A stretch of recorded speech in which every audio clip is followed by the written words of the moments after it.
The platform emptied slowly, like water draining from a cracked basin. Families reunited. Cargo was loaded onto wagons. The depot master locked the ticket window. And still Eliza stood there, carpet bag at her feet, hands clasped in front of her to stop their shaking. She'd sold everything she owned to come here. The boarding house in Philadelphia where she'd worked for 18 years. Her mother's china. The piano she'd learned on as a girl. All of it liquidated, converted into a single train ticket west and the clothes on her back. For what? For letters written in careful penmanship by a man named Gerald Hutchins. Letters that spoke of hard work, yes, but also of companionship, of building something together on land that stretched farther than the eye could see. He'd never promised romance, she was long past expecting that, but he'd promised respect, partnership, a place to belong. You're too small. 4 words. That's all it had taken to reduce her entire future to ash. A gust of wind rattled the platform awning. Eliza picked up her bag, lighter than it should be, lighter than a life reduced to essentials, and started walking. She had no destination. The town of Cheyenne sprawled before her, unfamiliar and indifferent. False-fronted buildings, mud streets churned by wagon wheels, men in dusty hats who glanced at her once, then away, as if single women of a certain age became invisible through some natural law. She passed a general store, a saloon with painted letters peeling in the sun, a land office with maps tacked to the window. Each doorway felt like a question she didn't know how to ask. How do you start over when you have nothing? Where do you sleep when you can't afford a room? What do you eat when your purse holds $3.20? The depot had a bench. She returned to it, setting her bag down with more care than it deserved. The wood was warm from the afternoon sun. She sat and folded her hands in her lap, the same posture she'd held 1,000 times while waiting for instructions at the boarding house. Wait for the laundry. Wait for the shopping list. Wait for the next task that gave your day structure and purpose. But there were no instructions coming now. "Ma'am?" The voice startled her. She looked up to find the depot master standing nearby, a gray-haired man with spectacles and the awkward expression of someone about to deliver bad news. "Yes?" "We close at 6. You'll need to... Well, you can't stay here after we lock up." "Of course." Her voice came out steadier than she felt.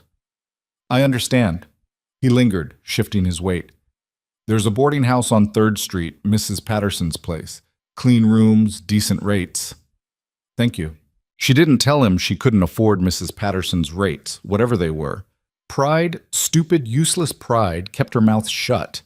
The depot master nodded and retreated into his office, clearly relieved to have discharged his duty. Eliza sat until the shadows grew long, until the depot master emerged again, locking the door behind him with an apologetic glance in her direction, until the platform stood empty except for her and the wind that never seemed to stop blowing in this godforsaken territory. Then she stood, picked up her bag, and started walking again. The streets grew quieter as evening approached. Lamps flickered to life in windows. Somewhere, a woman called children inside for supper. The smell of wood smoke and cooking meat drifted through the air, making Eliza's stomach clench with hunger she'd been ignoring since morning. She found herself on the edge of town, where buildings gave way to scrubland and the first slopes of distant hills. A creek ran nearby. She could hear it more than see it, a constant murmur beneath the wind. There were trees here, cottonwoods with leaves that caught the last of the daylight. She set her bag down beside the largest tree and lowered herself to the ground, back against rough bark. Her traveling dress, her good dress, the one she'd saved for this arrival, was already dusty and creased. It didn't matter now. Nothing about appearance mattered when you were sleeping under a tree. The sky deepened from blue to purple. Stars appeared, more than she'd ever seen in Philadelphia, scattered across the darkness like salt thrown by a careless hand. Beautiful in a way that made her chest ache. Beautiful and utterly indifferent to whether she lived or died beneath them. She must have dozed, exhaustion finally overcoming fear, because the sound of footsteps jerked her awake. Heavy boots on packed earth. Close. Too close. Eliza scrambled to her feet, heart hammering, one hand gripping the tree trunk for balance. A figure stood 10 feet away, backlit by the last residue of twilight. Tall, broad-shouldered, still. "Didn't mean to startle you." The voice was low, rough-edged, but not unkind. The man took a step closer, and the faint light caught his features. Weathered face, dark hair going silver at the temples, eyes that reflected the emerging starlight. He wore work clothes, a canvas coat over worn cotton, and boots that had seen serious miles. "I have nothing worth stealing," Eliza said, forcing steadiness into her voice. "Wasn't planning to steal anything." He gestured toward the creek behind her. "This is my land. Saw you from the cabin up the rise. Thought you might be lost." "I'm not lost. Just sleeping under a tree by choice, then." There was no mockery in his tone, just a dry observation that made her defensive walls crack slightly.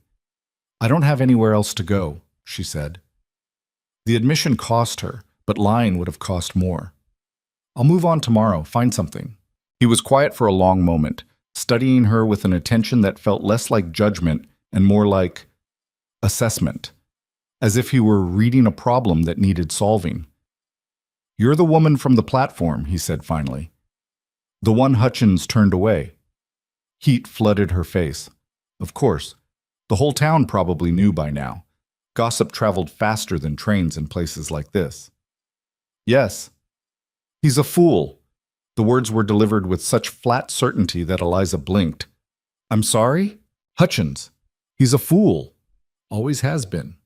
The man shifted his weight, hooked thumbs in his belt. "Size doesn't mean a damn thing when it comes to whether someone can work. I've seen men twice your size who couldn't manage a decent day's labor if their lives depended on it." Eliza didn't know what to say to that. Kindness from strangers felt dangerous, like a trap she couldn't see the edges of. "I have a cabin," the man continued. "Empty right now. Creek runs behind it, well out front. There's a bed, a stove. You could stay there, no charge." "I don't—" "Not asking for anything," he interrupted. "Just offering a place that's sitting empty anyway. Better than sleeping under a tree." "Why would you do that?" He considered the question, gaze drifting toward the dark hills. "Because someone did the same for me once. When I first came out here, broke and stupid. A man named Caleb let me sleep in his barn, didn't ask questions, didn't want payment. Said the only thing he wanted was for me to do the same when my turn came." He looked back at her. "This is my turn." Eliza's instinct screamed caution. Strange men offering shelter, empty cabins far from town. Every warning her mother had ever given her rattled through her mind. But her mother had never been 56 and stranded in Wyoming with $3 to her name. "What's your name?" she asked. "Rowan Hale." "I'm Eliza Whitmore." "Pleased to meet you, Mrs. Whitmore." "Miss," she corrected quietly. "It's Miss Whitmore." Something flickered in his expression. Surprise, maybe, or recognition of shared solitude. "Miss Whitmore, then. Offer stands. Cabin's about a quarter-mile that way." He pointed into the darkness. "I'll be in the main house if you need anything. Won't bother you otherwise." He turned to leave, then paused. "There's supplies in the cabin. Coffee, flour, some canned goods. Use what you need." Then he walked away, boots crunching on gravel, until the darkness swallowed him completely. Eliza stood frozen, mind racing. Every rational thought said this was madness. But hunger and exhaustion and the weight of having absolutely nowhere else to turn made their own argument. She picked up her carpet bag and started walking in the direction he'd pointed. The cabin appeared as a darker shape against the night sky. Small, solid, with a chimney stack and a narrow porch. Eliza climbed the 3 steps and found the door unlocked, as he'd implied it would be. She stepped inside, leaving it open for what little light remained. The interior smelled of wood and dust and something faintly herbal. Sage, maybe. Her eyes adjusted slowly. An iron bedstead against one wall made up with blankets that looked clean. A small table with 2 chairs. A wood stove with a stack of kindling beside it. Shelves holding exactly what he'd described. Coffee, flour, canned beans, a tin of crackers. It was sparse. Austere, even. It was paradise compared to sleeping outside. Eliza set her bag on the table and sank into one of the chairs. The kind of bone-deep exhaustion that makes thinking impossible. Tomorrow she would figure out what this meant, whether she could trust Rowan Hale, what her next step should be. Tonight, she would just breathe. She lit the lamp on the table. There were matches beside it, and the warm glow pushed back the darkness. Then she explored the cabin properly. The bed was narrow, but the mattress seemed intact. The stove was clean, well-maintained. There was a basin for washing and a bucket that would need filling from the creek. And on a shelf beside the bed, she found something unexpected. A quilt. Old, hand-stitched, the pattern complex and beautiful, even though the fabric showed its age. Someone had made this with care. Someone had chosen these colors, planned these stitches, created something meant to last. Eliza ran her fingers over the worn cotton, feeling the texture of other hands, other lives. For the first time since stepping off the train, she felt something other than fear. She felt the faint possibility of hope. That night she slept better than she had in weeks. No nightmares of destitution, no panic about the future. Just deep, exhausted sleep in a strange bed that somehow felt safer than anywhere she'd been in a long time. She woke to sunlight streaming through the cabin window and the sound of birdsong she didn't recognize. For a moment she forgot where she was. Then memory returned in a rush, the platform, the rejection, the offer from a stranger. Eliza rose and dressed, using water from the basin to wash her face and hands. Her reflection in the small mirror above the basin showed exactly what she expected. Gray hair coming loose from its pins, lines around her eyes that spoke of too many years and too much worry, a face that would never be called beautiful even by charitable standards. Too small, she murmured to her reflection. Then she turned away from the mirror and got to work. The stove needed cleaning. She found rags in a drawer and scrubbed away soot and ash until the surface gleamed. The floor needed sweeping. There was a broom propped in the corner, so she swept, working dust and debris out the door. The bedding needed airing, so she stripped the sheets and hung them over the porch railing. It felt good to work, familiar, purposeful. She was beating dust from the quilt when she heard footsteps approaching. Rowan Hale appeared around the corner of the cabin, carrying a wooden crate.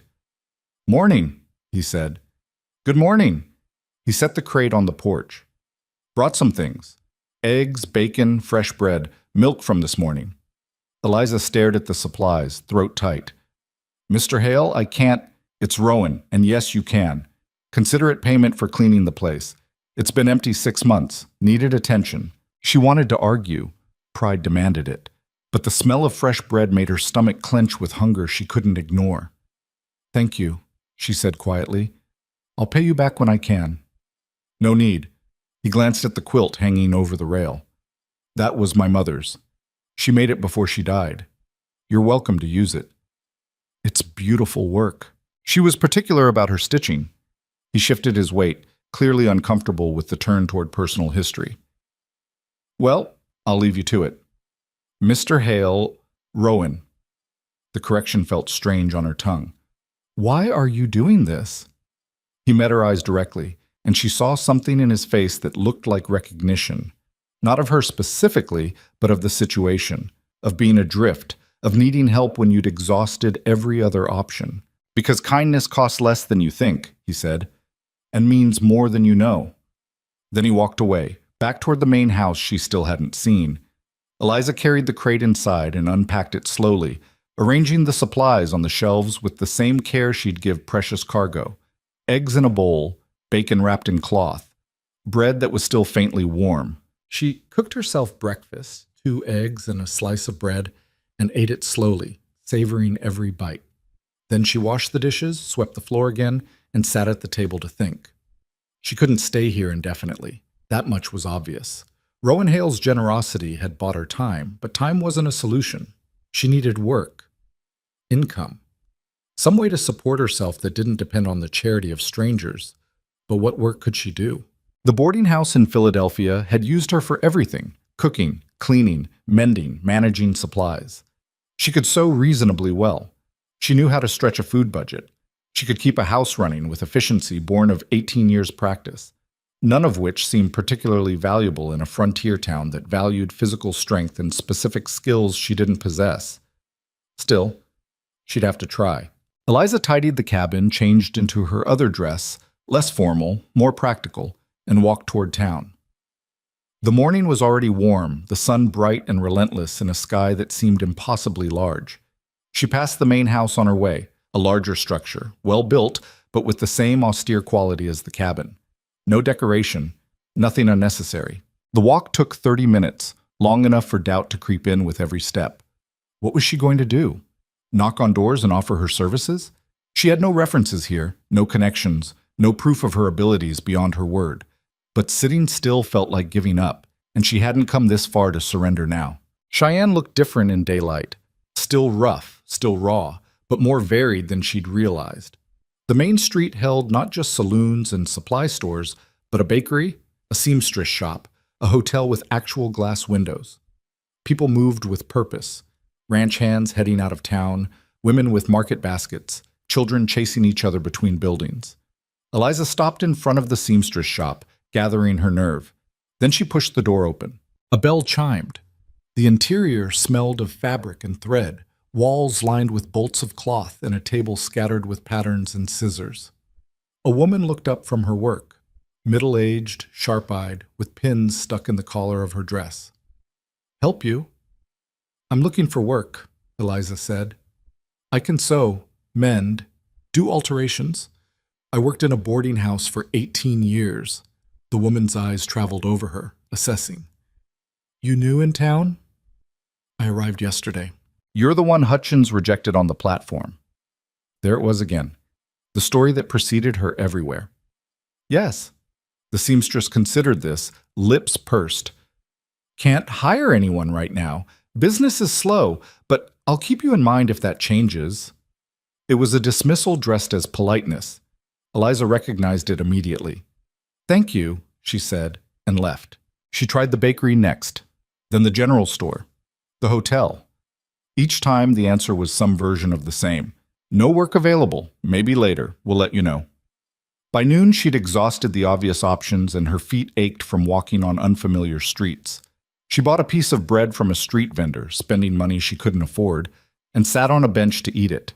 Across the street, two women stood talking, their voices carrying in the still air. "Is living out there alone with him, can you imagine?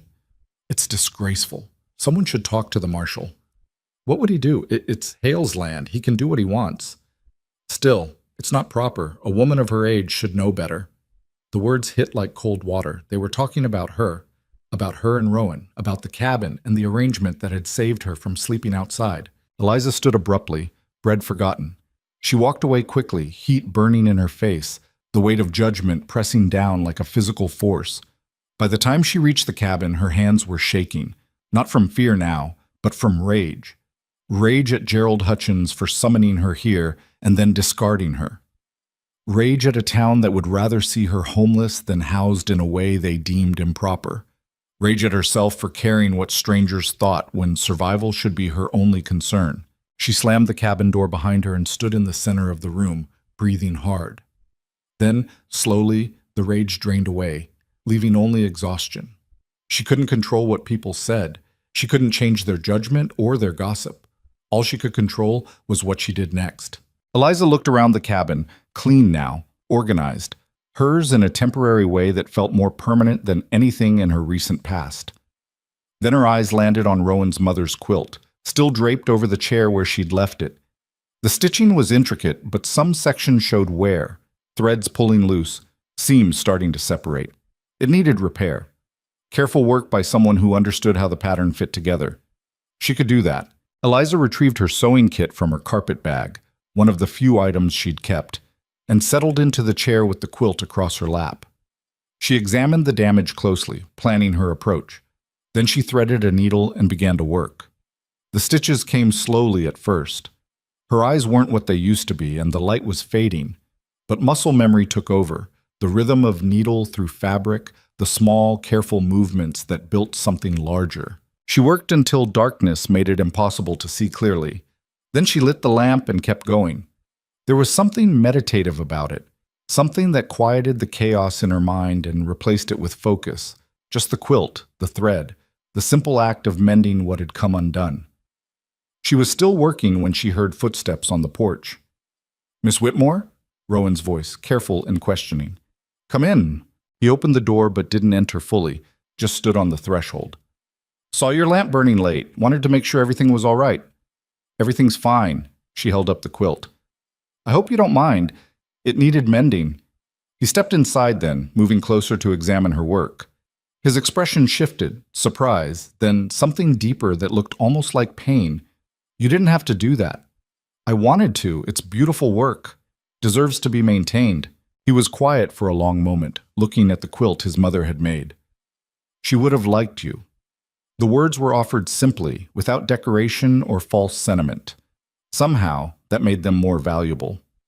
Thank you, Rowan cleared his throat. I heard there was talk in town about you staying here. Of course he had. Bad news traveled even faster than regular gossip. I'll leave if it's causing you problems, Eliza said, setting the quilt aside. I don't want to bring trouble to your door.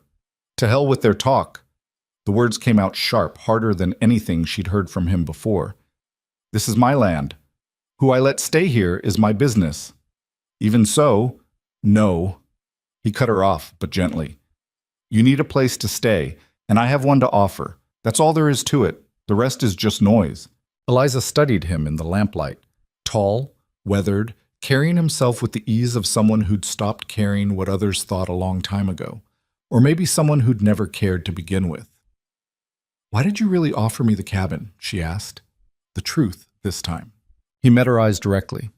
Because I saw Hutchins reject you. Saw you standing there, trying to hold yourself together while everyone watched. And I thought, that could have been me. That was me once. Different circumstances maybe, but the same feeling. Being judged, found wanting, left with nothing. He paused, choosing his words carefully. I don't have much use for people who measure worth by size or age, or any of the other things folks use to make themselves feel superior. Seemed wrong to let you suffer for Hutchins' stupidity when I had the means to help. It was the most he'd said at once, and the honesty in it left her momentarily speechless. I went looking for work today, she said finally. No one's hiring. Didn't expect they would be. Town's suspicious of newcomers. Takes time to build trust. I don't have time. I have $3 left. Rowan was quiet, thinking. Then, can you cook? Yes. Sew, obviously. Clean. Manage a household? All of it. Then you can work for me. I'll pay fair wages. You keep the cabin, handle cooking and mending and whatever else needs doing around the place. I'm not much for domestic work. Place shows it. It was a job offer, a real one, with payment and structure and dignity. It was also complicated in ways that made her hesitate. People already talk, she said carefully. This would make it worse. Let them talk. I need help. You need work. That's business, plain and simple. Is it? The question hung between them. Rowan's expression didn't change, but something in his eyes acknowledged the complexity she was naming. It's what we make it, he said finally. I'm not asking for anything beyond what I said. You want to take the offer, it's yours. You want to try something else, that's fine too, but at least this way you've got a foundation while you figure things out. Eliza looked down at the quilt in her lap, at the careful stitches holding it together, at the work her hands could do when given the chance. All right, she said. I'll accept, with one condition. What's that? We put it in writing. Terms, wages, expectations, everything clear and agreed upon, so there's no confusion later. A small smile crossed his face, the first she'd seen from him. Deal. We'll draw up papers tomorrow. He moved toward the door, then paused. Welcome to the ranch, Miss Whitmore. After he left, Eliza sat alone in the lamplight, quilt across her lap, and let herself feel the first real relief she'd known since boarding the train in Philadelphia. It wasn't perfect. It wasn't what she'd hoped for when she'd answered Gerald Hutchins' letters. But it was hers, built from nothing, earned through survival and stubbornness and the unexpected kindness of a stranger who'd seen her at her lowest and offered help instead of judgment. She picked up her needle and went back to work, mending the torn places, one stitch at a time. Outside, the creek murmured its constant song. The wind rattled the cottonwood leaves. And somewhere in the darkness, Wyoming spread out vast and indifferent, waiting to see what she'd make of herself in its unforgiving territory. Eliza Whitmore, 56 years old and starting over with nothing, bent her head over her work and kept stitching. The story was just beginning. The contract took shape over coffee at Rowan's kitchen table, both of them hunched over paper in the early morning light. Eliza had expected something simple, a handshake agreement dressed up with a few words. Instead, Rowan produced actual contract paper, the kind with official letterhead from a law office in town. You keep this around? She asked, surprised. Had some land disputes few years back, learned to document everything. He dipped the pen in ink. What do you want for wages? She'd thought about this all night, lying awake in the cabin. Asked for too much, and he might reconsider. Asked for too little, and she'd be trapped in poverty despite working. $20 a month, she said finally, plus room and board. Make it 30. Eliza blinked. That's too much. It's fair. You'll be doing work I'd have to hire 2 people for otherwise. Cooking, household management, mending. $30, paid first of every month. He was already writing it down. You get Sundays off unless there's an emergency. Anything beyond cooking and household work, we discuss first. Agreed? Agreed. He wrote steadily, his penmanship better than she'd expected. Clear, precise. Each letter formed with care.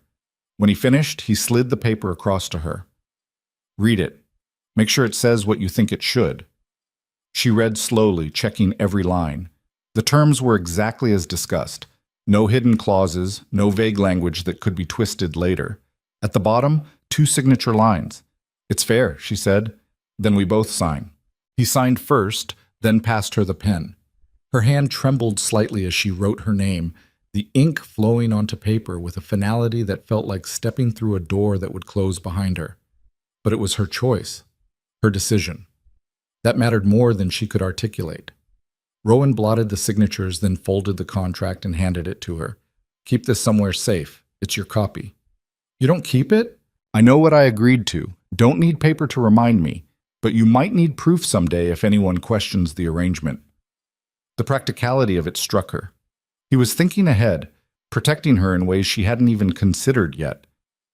Thank you, she said quietly. He stood, moving to the stove where a pot of coffee sat warming. You want to start today? Might as well. The main house was larger than the cabin, but just as sparse. 2 rooms downstairs, kitchen, and a front room that served as both office and living space, and 2 rooms upstairs she didn't ask about. The furniture was functional, but worn. Dust covered every surface. Dishes were piled in the basin, some crusted with food that had been there long enough to require serious scrubbing. When did you last clean this place? Eliza asked, surveying the damage. Rowan had the grace to look embarrassed. Been a while. A while meaning weeks or months? Months? She rolled up her sleeves. I'll need supplies. Soap, rags, vinegar if you have it. He showed her where things were kept. A pantry that held basic staples and cleaning materials, a pump outside for water, a root cellar that stayed cool even in summer heat. Everything was organized with the same austere efficiency as the cabin. Nothing decorative, nothing unnecessary. Just tools and supplies arranged for maximum utility. You live alone? She asked, hauling water from the pump. Yeah? No family? Not anymore. His tone didn't invite further questions. Eliza let it drop and got to work. She started with the dishes, scrubbing away layers of neglect until the tin plates gleamed. Then the counters, the table, the shelves. Dust came off in gray clouds that made her sneeze. Grime required serious elbow grease. By noon, her back ached and her hands were red from scrubbing, but the kitchen looked transformed. Rowan appeared in the doorway, surveying the change. You don't have to do it all in one day. I want it done right. Can't cook properly in a dirty kitchen. Fair enough. He hesitated, then added, I'm heading into town for supplies. You need anything? The question reminded her of how dependent she'd become. No money of her own yet, no ability to just buy what she needed. Fabric, she said. Plain cotton if they have it.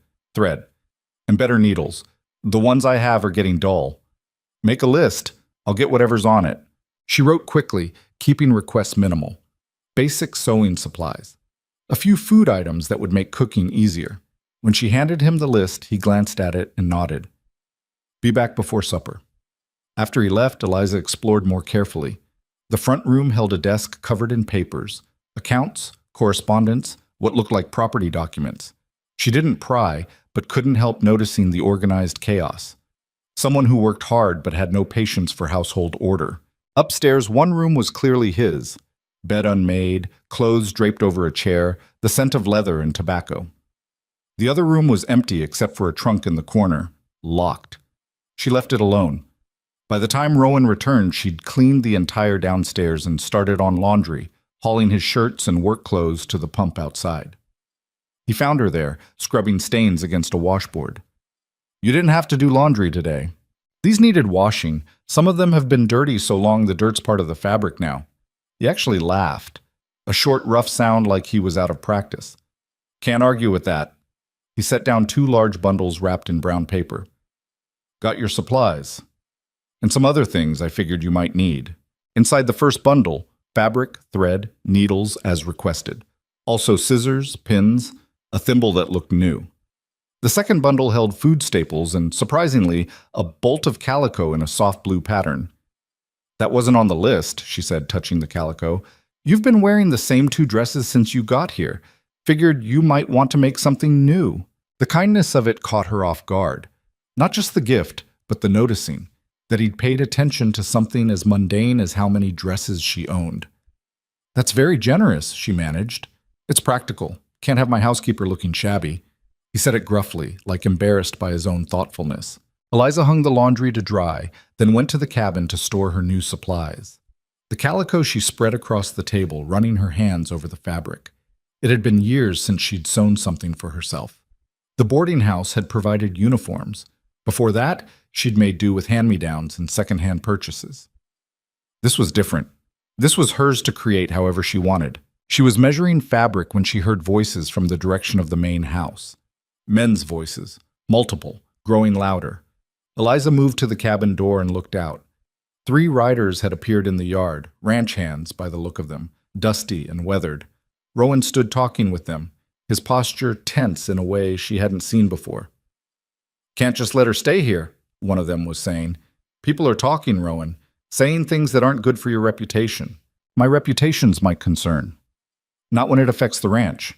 We got deals with other outfits, relationships that matter. You shacking up with some woman from back east. Watch your mouth. Rowan's voice dropped to something dangerous. She's working here, that's all. Anyone has a problem with that can take it up with me directly. We are taking it up with you. Carl's saying his wife won't come to the spring roundup dinner if that woman's going to be there. The Hendersons are making noises about buying cattle elsewhere. This isn't just talk, it's business. Eliza's stomach tightened. This was what she'd feared, her presence causing real problems, not just gossip. Then they can buy elsewhere, Rowan said flatly. I'm not running my ranch based on what Carl's wife thinks is proper. You're being stubborn. I'm being fair. There's a difference. The conversation continued, but Eliza had heard enough. She stepped back into the cabin, closing the door quietly. Her hands were shaking again, but this time with anger rather than fear. She was ruining things for him, causing exactly the kind of trouble she'd promised herself she'd avoid. That evening she cooked dinner, venison stew with vegetables from the root cellar, biscuits that came out better than expected. She brought it to the main house and found Rowan at his desk, bent over accounts. Dinner's ready, she said. He looked up, clearly surprised. You didn't have to cook tonight. You've been working all day. That's what you hired me for. They ate in silence for a while, the only sound the scrape of spoons against bowls. Finally, Eliza set down her spoon. I heard what those men said this afternoon. Rowan's expression didn't change. Figured you might have. They're right. My being here is causing problems. They're not right. They're scared of change and using you as an excuse. Either way, you're losing business because of me. He pushed his bowl aside. Let me tell you something about business out here. It's built on respect. Not reputation, not what people think is proper, but respect. Whether a man keeps his word, whether he deals fairly, whether he stands by his people when things get difficult. He met her eyes directly. I made you an offer. We signed a contract. Far as I'm concerned, that's the end of the discussion. Anyone who wants to stop doing business with me over that isn't someone I want to deal with anyway. That's a luxury most people can't afford. Maybe, but I've worked 20 years to get to a place where I can afford it. Not going to waste that on people who measure worth by gossip. Eliza studied him across the table. There was something immovable in his expression, a stubbornness that went deeper than pride. Principle, maybe. Or just exhaustion with playing by rules he'd never agreed to. You're going to regret this, she said quietly. Already regretted plenty in my life. This won't make the list. The next 2 weeks settled into a rhythm that felt both strange and natural. Eliza worked through the main house room by room, cleaning years of accumulated neglect. She cooked meals that Rowan ate without complaint, but also without much comment. He wasn't a man who wasted words on the obvious. She mended his clothes, finding rips and worn seams that spoke of hard use and little care. In the evening, she worked on the cabin, making it more hers, curtains sewn from leftover fabric, the quilt fully repaired and draped over the bed. Small improvements that cost almost nothing but made the space feel less temporary. Rowan kept his distance, mostly. He worked long days on the ranch, mending fences, checking cattle, handling the 100 tasks that kept the operation running. Sometimes he didn't come back until after dark, eating whatever she'd left warming on the stove. Other times he'd appear mid-afternoon, dusty and tired, and they'd share coffee while he went over accounts at the kitchen table. They didn't talk much, but the silence between them wasn't uncomfortable. It was the quiet of two people who'd learned to exist without constant conversation, who found companionship in shared space rather than shared words. Sunday came, her first day off. Eliza woke without the pressure of tasks waiting and felt briefly unmoored. She was used to work defining her days. Without it, time felt strange. She walked to town thinking she might attend church services. Not from any deep religious conviction, but because it seemed like the thing to do. The place where people gathered, where connections were made. The church sat on a small rise, white-painted and neat. People were already arriving when she got there, families in their Sunday clothes, children running between wagons. Eliza smoothed her dress, the same one she'd worn on the platform that first day, and approached. The conversations died as she drew near, not all at once, but in ripples. People turned to look, then turned away. A woman she didn't know pulled her children closer. A man whispered something to his wife that made her lips purse. Eliza kept walking, chin up, pretending not to notice. She reached the church steps, and a figure moved to block her path. Gerald Hutchins, the man who'd rejected her on the platform. Miss Whitmore. He said her name like a statement of fact, no greeting in it. Mr. Hutchins, I don't think you should be here. The words were spoken quietly, but people nearby were listening. Eliza felt their attention like heat on her skin. It's a public service, she said, keeping her voice level. It's a gathering for decent people, for families, not for women living in sin with men they're not married to. The accusation hung in the air, ugly and deliberate. Eliza felt blood rush to her face. Around them, people watched with the avid interest of spectators at a hanging. I work for Mr. Hale, she said clearly. We have a written contract. There's nothing improper about the arrangement. A contract. Hutchins smiled, and it wasn't kind. Is that what you call it? Because that's not what people are saying. They're saying you moved into his cabin the first night you arrived, that you're living there still, cooking his meals, mending his clothes, playing house while pretending it's employment. What people say and what's true aren't always the same thing. Then prove it's not true. Show some decency and leave.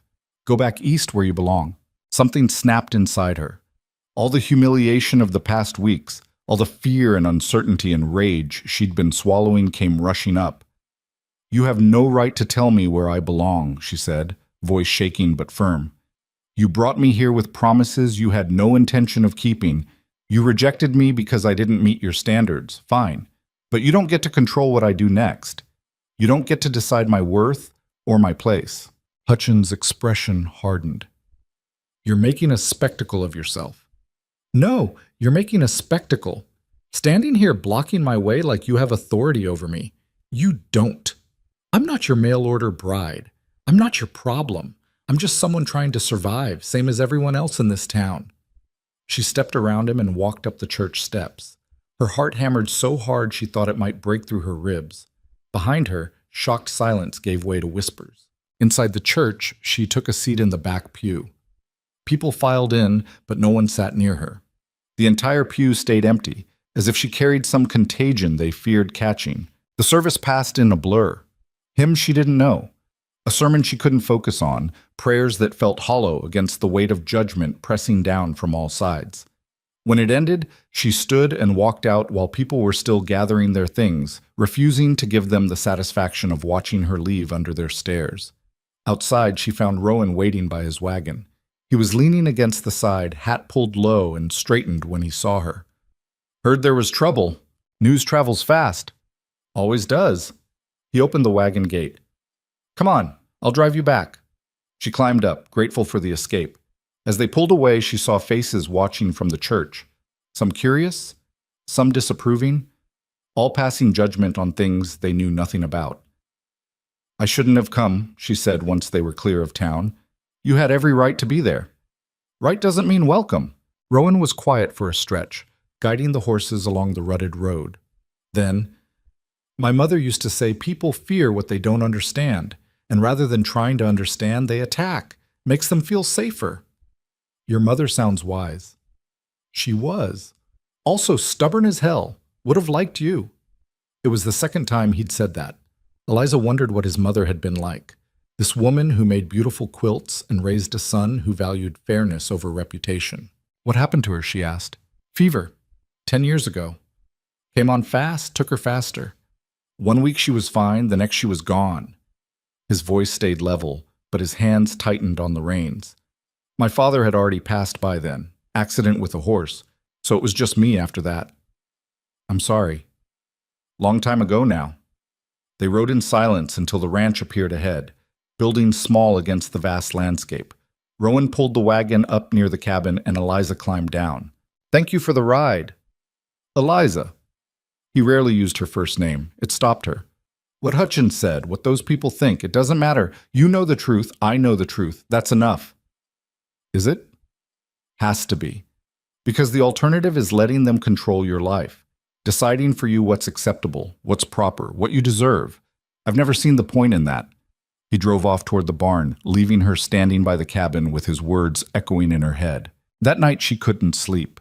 The confrontation at the church kept replaying, Hutchins blocking her path, his casual cruelty dressed up as moral concern, the empty pew, the whispers, the weight of being unwanted in a place she had no choice but to try building a life. She lit the lamp and worked on her new dress, the calico Rowan had bought. The fabric felt good under her hands, substantial and real. She cut carefully, using a pattern she remembered from years ago, adjusting measurements for a body that had changed with age. Somewhere past midnight she heard footsteps on the porch.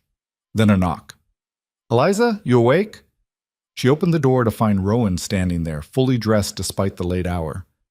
"Can't sleep either?" she asked. "Heard your lamp burning. Wanted to talk to you about something." She stepped back to let him in. He didn't sit, just stood in the center of the small room, hat in his hands. "I've been thinking," he said, "about what happened today. About the pressure from town, from the ranch hands, from everyone who seems to have an opinion about our business. Rowan, if you need me to leave, that's not what I'm saying. Opposite, actually." He turned the hat in his hands, clearly working up to something. "I want to build you a house." Eliza stared at him. "What?" "A house, separate from the cabin, separate from the main house. Your own place on the property. We draw up proper papers making it yours, actual ownership, legal and binding. That way no one can say you're living in my house or under my roof. You'll have your own space, your own home. Independent." "Rowan, that's too much." "It's practical. Solves the problem everyone's so concerned about. You work here, you live on the property, but in your own house that no one can question. Building a house costs money, time, resources. I have all of that, and I've been meaning to expand anyway. This just gives it purpose." She shook her head, overwhelmed. "Why would you do this?" He met her eyes directly. "Because you shouldn't have to defend your right to exist. Because I'm tired of watching people who've never struggled a day in their lives pass judgment on someone just trying to survive. And because..." He stopped, seeming to wrestle with the next words. "Because you remind me that there's still some fairness left in this world. That not everything has to be about taking advantage. I want to protect that, protect you." The honesty in his voice left her speechless. This wasn't charity. It wasn't pity. It was something else entirely. Recognition, maybe. Solidarity between two people who'd been pushed to the margins and refused to apologize for it. "I can't ask you to do this," she said quietly. "You're not asking. I'm offering." He settled his hat back on his head. "Think about it. We can talk details in the morning." After he left, Eliza sat at the table with her sewing forgotten. A house. Her own house. The idea was so foreign she could barely grasp it. She'd never owned property, never even imagined owning property. The boarding house had been her employer's. Before that, rooms rented by the month. Always temporary. Always contingent on someone else's approval. But a house with her name on the deed, that was permanence. security, independence in a way she'd never experienced. It was also dangerous, because accepting meant binding herself more tightly to this place, to Rowan, to a future she couldn't fully see. What if things changed? What if his generosity ran out? What if the town's pressure eventually became too much? She looked around the cabin, small, spare, but hers in a way that mattered. Could she dare to want more? The question kept her awake until dawn. Morning brought Rowan to the cabin with coffee and a rolled sheet of paper. He spread it on the table, a rough sketch showing the land, existing buildings, and a new structure marked in pencil near the creek. "Here," he said, pointing. "Good southern exposure, level ground, close to water. I was thinking 2 rooms, bedroom and main living space, loft for storage, porch facing the hills." Eliza studied the sketch, trying to imagine it real. "When would you start?" "Soon as you say yes. I can do most of the work myself, hire a few men for the heavy lifting. Have it done before winter if we start now." "And the ownership papers?" "Already talked to the lawyer in town. He can draw up a deed transferring that parcel to you outright. No liens, no conditions. Yours." It was too much, too generous, too good to be real. But Rowan's expression held nothing but steady certainty. He meant every word. "All right," Eliza said. "Yes, let's do it." His face broke into something close to a smile. "Good. I'll get materials ordered today." Word spread faster than she'd expected. By the next afternoon, people knew Rowan was building a house. By the following day, speculation ran wild about who it was for and why. Eliza heard the gossip secondhand from a ranch hand who came by for mending. "They're saying you've got him wrapped around your finger," the young man said, embarrassed but honest. "That you came out here scheming to trap a man with land." "And what do you think?" she asked. He ducked his head. "I think Mr. Hale's the stubbornest man I've ever met. Nobody traps him into anything. If he's building you a house, it's because he wants to. That's good enough for me." She finished his mending and sent him off with biscuits for the bunkhouse. Small kindnesses. Building bridges, one interaction at a time. The foundation went in first, deep holes dug in hard ground, posts set with care. Rowan worked dawn to dusk, measuring twice, cutting once, doing everything with precision that spoke of practiced skill. Other men appeared to help. Ranch hands loyal to him despite the gossip, a carpenter from town who owed Rowan a favor. Eliza watched the structure rise from nothing. Frame walls, roof beams, the skeleton of something that would become shelter. She brought water to the workers, food when they broke for meals. Some of them wouldn't meet her eyes. Others nodded thanks and went back to work. Slowly, grudgingly, they were getting used to her presence. One evening, she found Rowan alone at the construction site, checking measurements by lamplight. "You don't have to work after dark," she said. "Want to get this done." "Why the rush?" He straightened, wiping sweat from his face. "Because every day this isn't finished is another day people can say things about you, about us. Once you're in your own house with your own deed, they'll have to find something else to gossip about." The protective instinct in his words warmed something in her chest. "You care what they think more than you admit." "I care what they do to you because of what they think. There's a difference." She stepped closer, looking at the framed walls. "It's going to be beautiful. It's going to be solid. That's what matters." "Rowan." She waited until he looked at her. "Thank you for all of this. For seeing me when everyone else looked away." His expression softened. "You're easy to see, Eliza. People just choose not to." The moment stretched between them, heavy with things neither quite knew how to name. Then Rowan cleared his throat and turned back to his measurements, and Eliza walked back to the cabin through gathering darkness, her heart beating harder than the walk warranted. 3 weeks after they'd started, the house stood complete. 2 rooms as promised, with a loft accessed by a ladder. Wood floors, real glass windows. A fireplace built from river stone. The porch faced west, catching evening light. It was simple, practical. The most beautiful thing Eliza had ever owned. The lawyer came out from town with papers. A deed transferring ownership of the land and house to Miss Eliza Whitmore, filed and legal. She signed with shaking hands, her name on an official document that granted her something she'd never thought possible. Property, permanence, a place no one could take away. That night, she moved her belongings from the cabin to the new house. It didn't take long, she didn't own much. But arranging her things in the space felt momentous. Her bed in the bedroom, her sewing supplies on the table, the blue calico dress, now finished, hanging from a peg. Rowan helped carry the heavier items, his presence filling the small rooms. When everything was in place, he stood in the doorway looking around. "It's good," he said simply. "It's perfect." He shifted his weight, suddenly awkward. "Well, I'll let you settle in." "Rowan," she stopped him before he could leave. "This changes things, doesn't it?" "What do you mean?" "Us, this arrangement. I have my own house now. Independence. I could walk away tomorrow, and you couldn't stop me." "That was always true." "No. Before, I was dependent on your charity. Now I have options. Power. That's different." He considered this, then nodded. "You're right. It is different. Better, I think." "Why better?" "Because now whatever happens next is a real choice. Not survival, not necessity, choice." The weight of that settled over both of them. Choice meant risk, meant deciding not just what was practical, but what was wanted. "I'm not going anywhere," Eliza said quietly, "in case you were wondering." Something shifted in his expression. Relief, maybe, or hope. "Good. Because I'm not ready to lose the best cook I've ever had." He said it lightly, but they both knew he meant more than that. After he left, Eliza stood alone in her house, and let herself cry. Not from sadness, but from relief so profound it felt like breaking. She'd survived.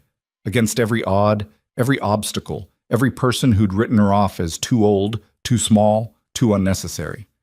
She'd survived and built something real. Outside, Wyoming stretched dark and endless under a sky full of stars. The creek murmured its constant song. And in a house that bore her name on legal documents, Eliza Whitmore finally let herself believe in the possibility of a future. The house changed things in ways Eliza hadn't anticipated, not the big, obvious ways, those she'd expected. The gossip didn't stop, but it shifted tone, became less vicious and more confused. People didn't know what to make of a man who'd build a woman her own house and then live separately from her. It didn't fit their narrative of impropriety. No, the changes that caught her off guard were smaller, more personal. The morning routine shifted first. Before, she'd walk to the main house at dawn to start breakfast, moving through Rowan's space while he was still upstairs. Now she made coffee in her own kitchen, ate bread she'd baked in her own oven, and only went to the main house after she'd fully woken. It gave her mornings back, time that belonged to her alone. Rowan noticed. Of course he did. He was more observant than people gave him credit for. "You're coming later," he said one morning when she arrived to find him already working through correspondence at the kitchen table. "I'm still here in time to make breakfast." Wasn't a complaint, just an observation. She started pulling out pans, measuring flour for biscuits. "Having my own space means I don't have to rush. It's nice." "Good. That's how it should be." The ease between them had deepened since the house was finished. Conversation came more naturally. Silences felt comfortable rather than awkward. They'd settled into something that looked like partnership from the outside, though neither of them had named it as such. 2 weeks after she'd moved into the new house, a rider came up the road just after noon. Eliza was hanging laundry when she saw him, a young man on a dusty horse, looking uncertain about whether he was in the right place. "Help you?" she called. He dismounted, pulling off his hat. "Looking for Rowan Hale, ma'am." "Checking the north fence line. Should be back within the hour." The rider shifted his weight, clearly debating something. "Maybe you can help me. I'm looking for work. Heard Mr. Hale might be hiring." "Where'd you hear that?" "Town. Fellow at the general store said Mr. Hale runs one of the bigger operations around here. Treats his people fair." Eliza studied him. Couldn't be more than 20, with the kind of lean frame that spoke of not enough food for too long.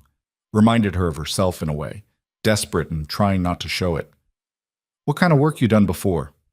"Ranch hand mostly, some farm work back in Kansas. I can ride, rope, handle cattle. Not afraid of hard labor." "Why'd you leave Kansas?" His jaw tightened. "Drought took our farm. Pa died trying to save it. Ma and my sisters moved in with my aunt, but there wasn't room for me. Needed to find my own way." The honesty in it struck her. No embellishment, no excuses, just facts delivered plainly. "Wait here," she said. "I'll get you some water and something to eat. Mr. Hale should be back soon. She brought him bread and cold beef, a jar of water from the well. He ate like he hadn't seen food in days, trying to maintain dignity while his hunger betrayed him. She remembered that feeling, the shame of need. Rowan rode in an hour later, saw the strange horse, and headed straight for where the young man waited. Eliza watched from the porch of the main house as they talked, watched Rowan's posture, the way he listened more than he spoke. After 10 minutes, he nodded and shook the young man's hand. The rider left looking less defeated than when he'd arrived. "You hired him," Eliza said when Rowan came inside. "How'd you know?" "I know you." He poured himself water from the pitcher, drank deeply. "Kid's got nothing. Reminded me of myself at that age. Figured he deserved a chance." "You keep collecting strays, people are going to talk." "Let them talk, I sleep fine." She smiled despite herself. "What's his name?" "Tom Bridger. Starting tomorrow, working with the cattle crew. I'll pay him fair and see if he's got any skill to back up what he claims." "He will. He's got the right kind of desperation." Rowan looked at her sharply. "That what you had when you got here? The right kind of desperation?" "Yes. The kind that makes you work harder because failure isn't an option." "Seems to have served you well." That evening, Eliza returned to her house and found herself restless. The space still felt new enough to be slightly unfamiliar. She'd hung curtains, arranged furniture, made it functional, but it didn't feel fully hers yet. It needed something more. She pulled out the leftover fabric from her dress and started cutting. Potholders, maybe. A table runner. Small things that would add color and life to the stark practicality.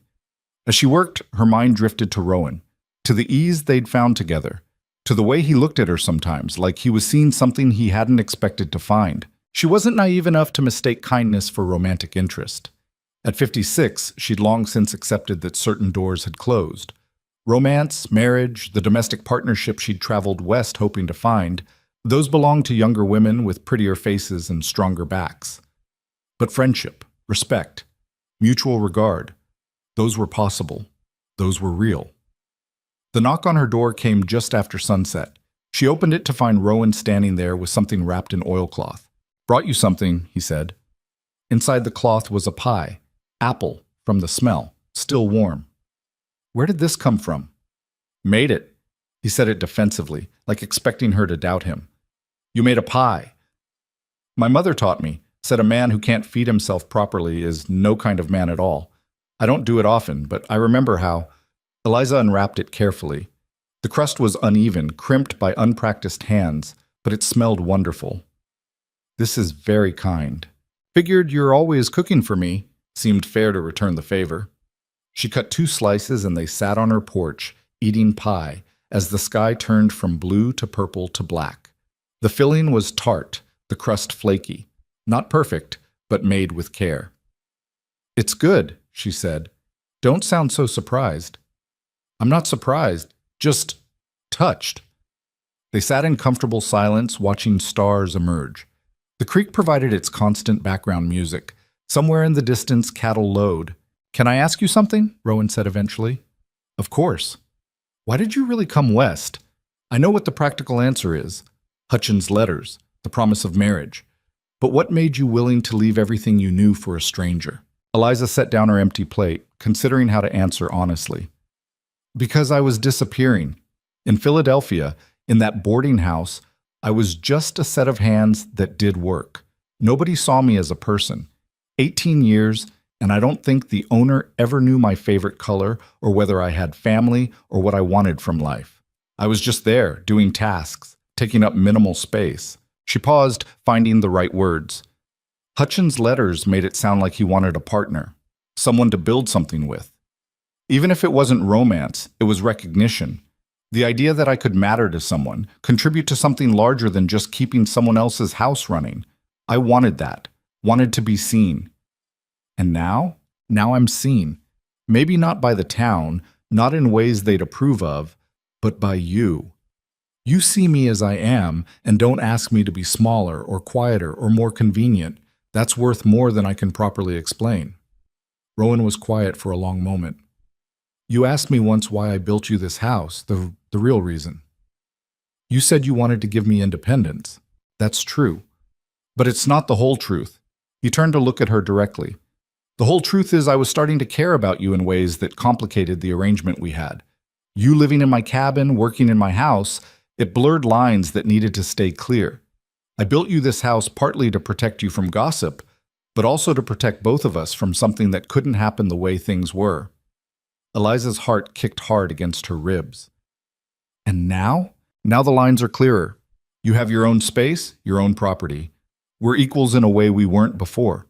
So now, he trailed off, seeming to struggle with the next part. So now what? She prompted gently. So now if something were to develop between us, it would be a choice. Not circumstance or gratitude or desperation. A real choice made by two people who know exactly what they're choosing. The weight of what he was saying settled over her. This was as close to a declaration as he was likely to get. Careful, measured, leaving room for her to step back if she wanted. I'm 56 years old, she said quietly. I have gray hair and a face that shows every year I've lived. I'm not what men dream about when they think about romance. I'm 51. I have scars from a bull that nearly killed me and a shoulder that aches when it rains. I live alone because most people find me too quiet and too stubborn. I'm not exactly a prize either. That's different. Why? Because you're a woman? That's horseshit, Eliza. We're both just people who've lived hard lives and come out the other side still standing. If that's not worth something, I don't know what is. She wanted to believe him, wanted to let herself hope that this unexpected thing growing between them could be real and lasting. But fear held her back. Fear of misreading the situation, of losing what they had by reaching for more.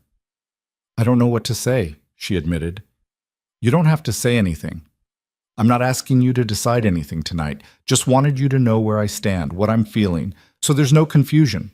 He stood, collecting the pie dish. Thank you for the company. After he left, Eliza sat alone on her porch for a long time, turning his words over in her mind. The careful honesty of them. The vulnerability in admitting feelings when most men his age would have died before confessing such things. She thought about the past months, how her life had transformed from that awful moment on the train platform to this. Her own house, her own land, work that mattered, and a man who saw her as someone worth building something with. Was it possible? At her age, with her history, could she dare to want not just survival but happiness? The question kept her awake long into the night. Morning brought a complication she hadn't anticipated. A wagon rolled up the road just after dawn. Official-looking, driven by a man in a suit that was too clean for ranch country. Behind him sat another man with the hard eyes of someone used to enforcing rules. Eliza was making breakfast in the main house when she heard voices outside.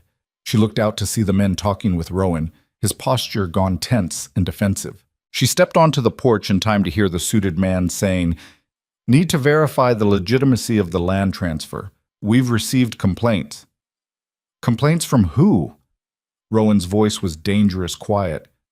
That's confidential, but questions have been raised about whether this transfer was made under duress or in exchange for services of a questionable nature. The implication hung ugly in the air. Eliza felt ice slide down her spine. The transfer was legal and properly filed, Rowan said. You can check with the lawyer who drew up the papers. We intend to, but we also need to interview Miss Whitmore, make sure she understands the terms of ownership and entered into the agreement freely. The second man hadn't spoken yet, but his presence felt threatening in a way that made Eliza's skin crawl. She stepped off the porch and walked toward them. I'm Eliza Whitmore, she said clearly. What exactly do you need to know? The suited man turned to her, expression professionally neutral. I'm Mr. Carson from the Territory Land Office. This is Deputy Marshal Briggs. We need to ask you some questions about your property. Ask? Did Mr. Hale require any payment or services in exchange for the land and house? No. It was a gift given freely with no strings attached. And you're certain you weren't coerced in any way? I'm certain. Mr. Hale built the house and transferred ownership to give me independence and security. That's all. Carson pulled out a notebook, making notes. What is your relationship with Mr. Hale? I'm his housekeeper. We have a written contract specifying my duties and wages. And you live separately? In the house he built for me, on land that legally belongs to me. She kept her voice steady despite rage simmering beneath. Everything is documented and proper. If you have questions about the legality, check the courthouse records. Deputy Briggs finally spoke, his voice rough. People are saying you came here as a mail-order bride, and when that fell through, you latched onto Hale instead. That he's being taken advantage of. Rowan moved before Eliza could respond, stepping between her and the deputy. Watch your mouth. Just repeating what people are saying. I don't care what people are saying. You're on my property making accusations about a legal transaction. Unless you have actual evidence of wrongdoing, you can get back in that wagon and leave. Carson held up a hand. Mr. Hale, we're just doing our job. The complaints were serious enough to warrant investigation. Whose complaints? Hutchins? Because he's had it out for me since I won that contract he wanted 3 years ago. The flicker in Carson's expression confirmed it. Eliza felt everything click into place. This wasn't about propriety or legal concerns. This was Gerald Hutchins using official channels to cause trouble because she dared to survive his rejection. Mr. Hutchins did file a complaint, Carson admitted, but others have raised concerns as well. Name them. I can't do that. Then you can leave. I've answered your questions honestly. The deed is legal. Miss Whitmore is a free woman making her own choices. If that's not enough for you, come back with a warrant or don't come back at all. The two men exchanged glances. Then Carson nodded slowly. We'll be reviewing the documentation. If everything is in order, that should be the end of it. They climbed back into the wagon and drove away, leaving dust and anger in their wake. Eliza turned to Rowan. This is because of me. Hutchins is using me to get at you. Hutchins is a small man who can't stand seeing other people succeed. This isn't about you or me, it's about his own failures. But if they invalidate the deed, they won't. Everything was done legally. They're fishing, hoping to find something improper. When they don't, they'll move on. You don't know that. He met her eyes, and she saw steel beneath the calm. I know that I've dealt with men like Hutchins my whole life. Men who think they can bully their way into getting what they want. It never works in the long run. She wanted to believe him, but the fear that had taken root in her chest wouldn't ease. Everything she'd built here felt suddenly fragile, a house of cards one strong wind could blow down. That afternoon, she found herself at the window of her house, staring at the land that was supposedly hers. Was it real? Could she trust it? Or was this just another temporary illusion that would dissolve the moment someone with power decided to take it away? A knock interrupted her spiral. She opened the door to find Tom Bridger, the young man Rowan had hired. Ma'am, Mr. Hale said you might have some mending needs doing. Sent me over to help if you do. She blinked, surprised. That's kind, but I can handle my own mending. He said you might say that. Also said I should tell you that sometimes accepting help isn't weakness, it's just being practical. Despite everything, she almost smiled. Rowan was trying to distract her, give her something to focus on besides worry. All right, there's a pile of work shirts that need buttons. Come in. Tom proved surprisingly good with a needle for someone who claimed to be a ranch hand. They worked in companionable silence for a while before he spoke. People in town say a lot of things about you and Mr. Hale. I'm sure they do. For what it's worth, I don't think any of it's true. I've worked for men who use people. Mr. Hale isn't like that, and you seem like someone who knows her own mind. Thank you, Tom. My ma used to say the measure of a person isn't what others say about them. It's how they treat people who can't do anything for them. Mr. Hale hired me when I had nothing. You fed me when you didn't have to. That tells me more than any gossip. The simple wisdom of it steadied something in her chest. Your mother sounds like a smart woman. She was. Died last year. But she taught me to recognize good people when I met them. After Tom left, Eliza sat with his words. Maybe he was right. Maybe the measure of what she and Rowan had built together wasn't in legal documents or town approval, but in the simple daily reality of how they treated each other and those around them. Evening found her back at the main house, cooking dinner as usual. Rowan came in dusty and tired, washing up at the pump before sitting at the table. Tom said he helped with mending, he said. That was thoughtful of you, sending him over. Figured you could use the company, and the kid needs to learn there's more to ranch work than cattle. They ate in silence for a while. Then Eliza set down her fork. I've been thinking about what you said last night, about choices and what's possible between us. Rowan went very still. And? I'm scared of trusting this, of letting myself want something that could be taken away. Today proved how fragile everything is. One complaint, and men show up questioning whether I have the right to own property, to make my own choices. If that's how they treat land ownership, how would they treat— She paused, finding courage. How would they treat anything more between us? With the same suspicion and judgment they already show. Exactly. So why risk it? Because the alternative is letting fear decide your life. He leaned forward. Eliza, people like Hutchins, like those officials who came here today, they want you small. They want you grateful for whatever scraps they're willing to throw. If we let them control what we can and can't do, what we can and can't feel, then they've already won. And if they invalidate the deed, if they find some technicality to take the house away, then we'll fight it.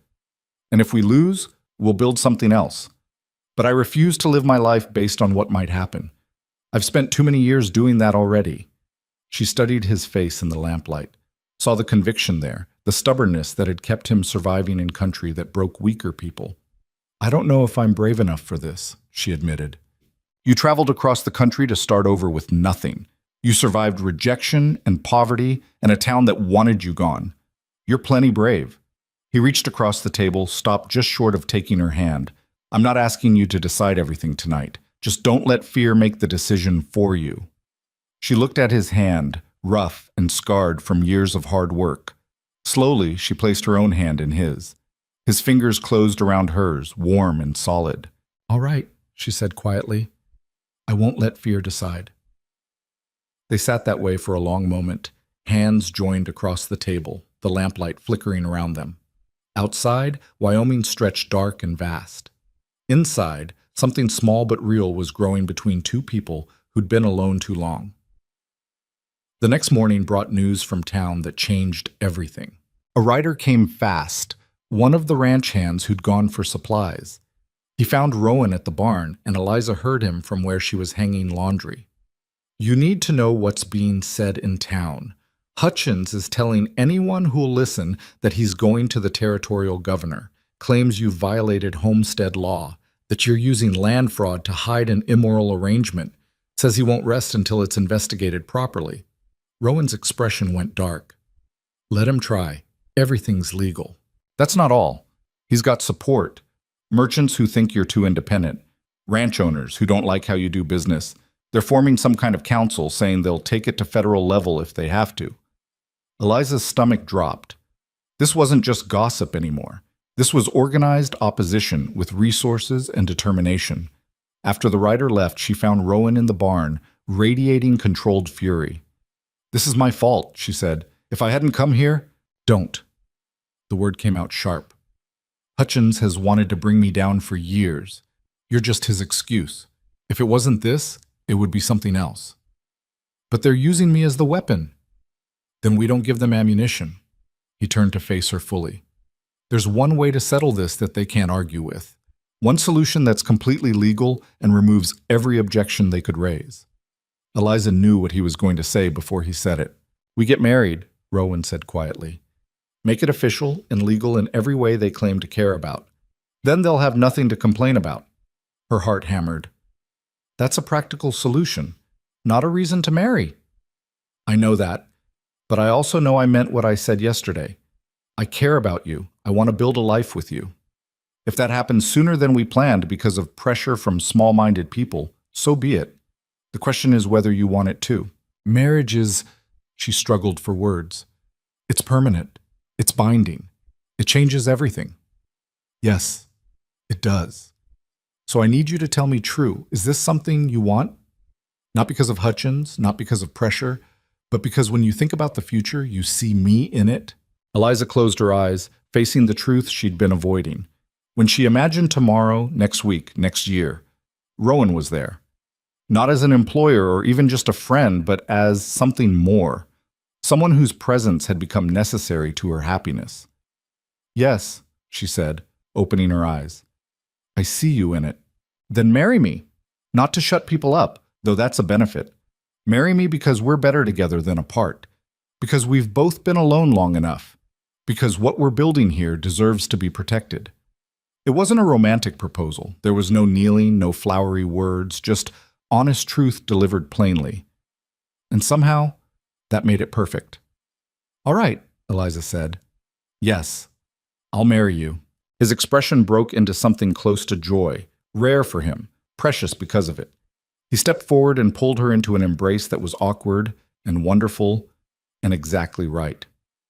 We'll do it soon, he said into her hair. Get the papers filed before Hutchins can cause more trouble. People will say we're proving them right, that this was the plan all along. Let them say it. We'll know the truth. That's what matters. She pulled back enough to see his face. Are you sure about this? Really sure? I've never been more certain of anything in my life. The wedding happened 3 days later in the town courthouse, with Tom Bridger and the carpenter who'd helped build the house as witnesses. No ceremony, no celebration, just papers signed and filed, making their union legal in the eyes of the law.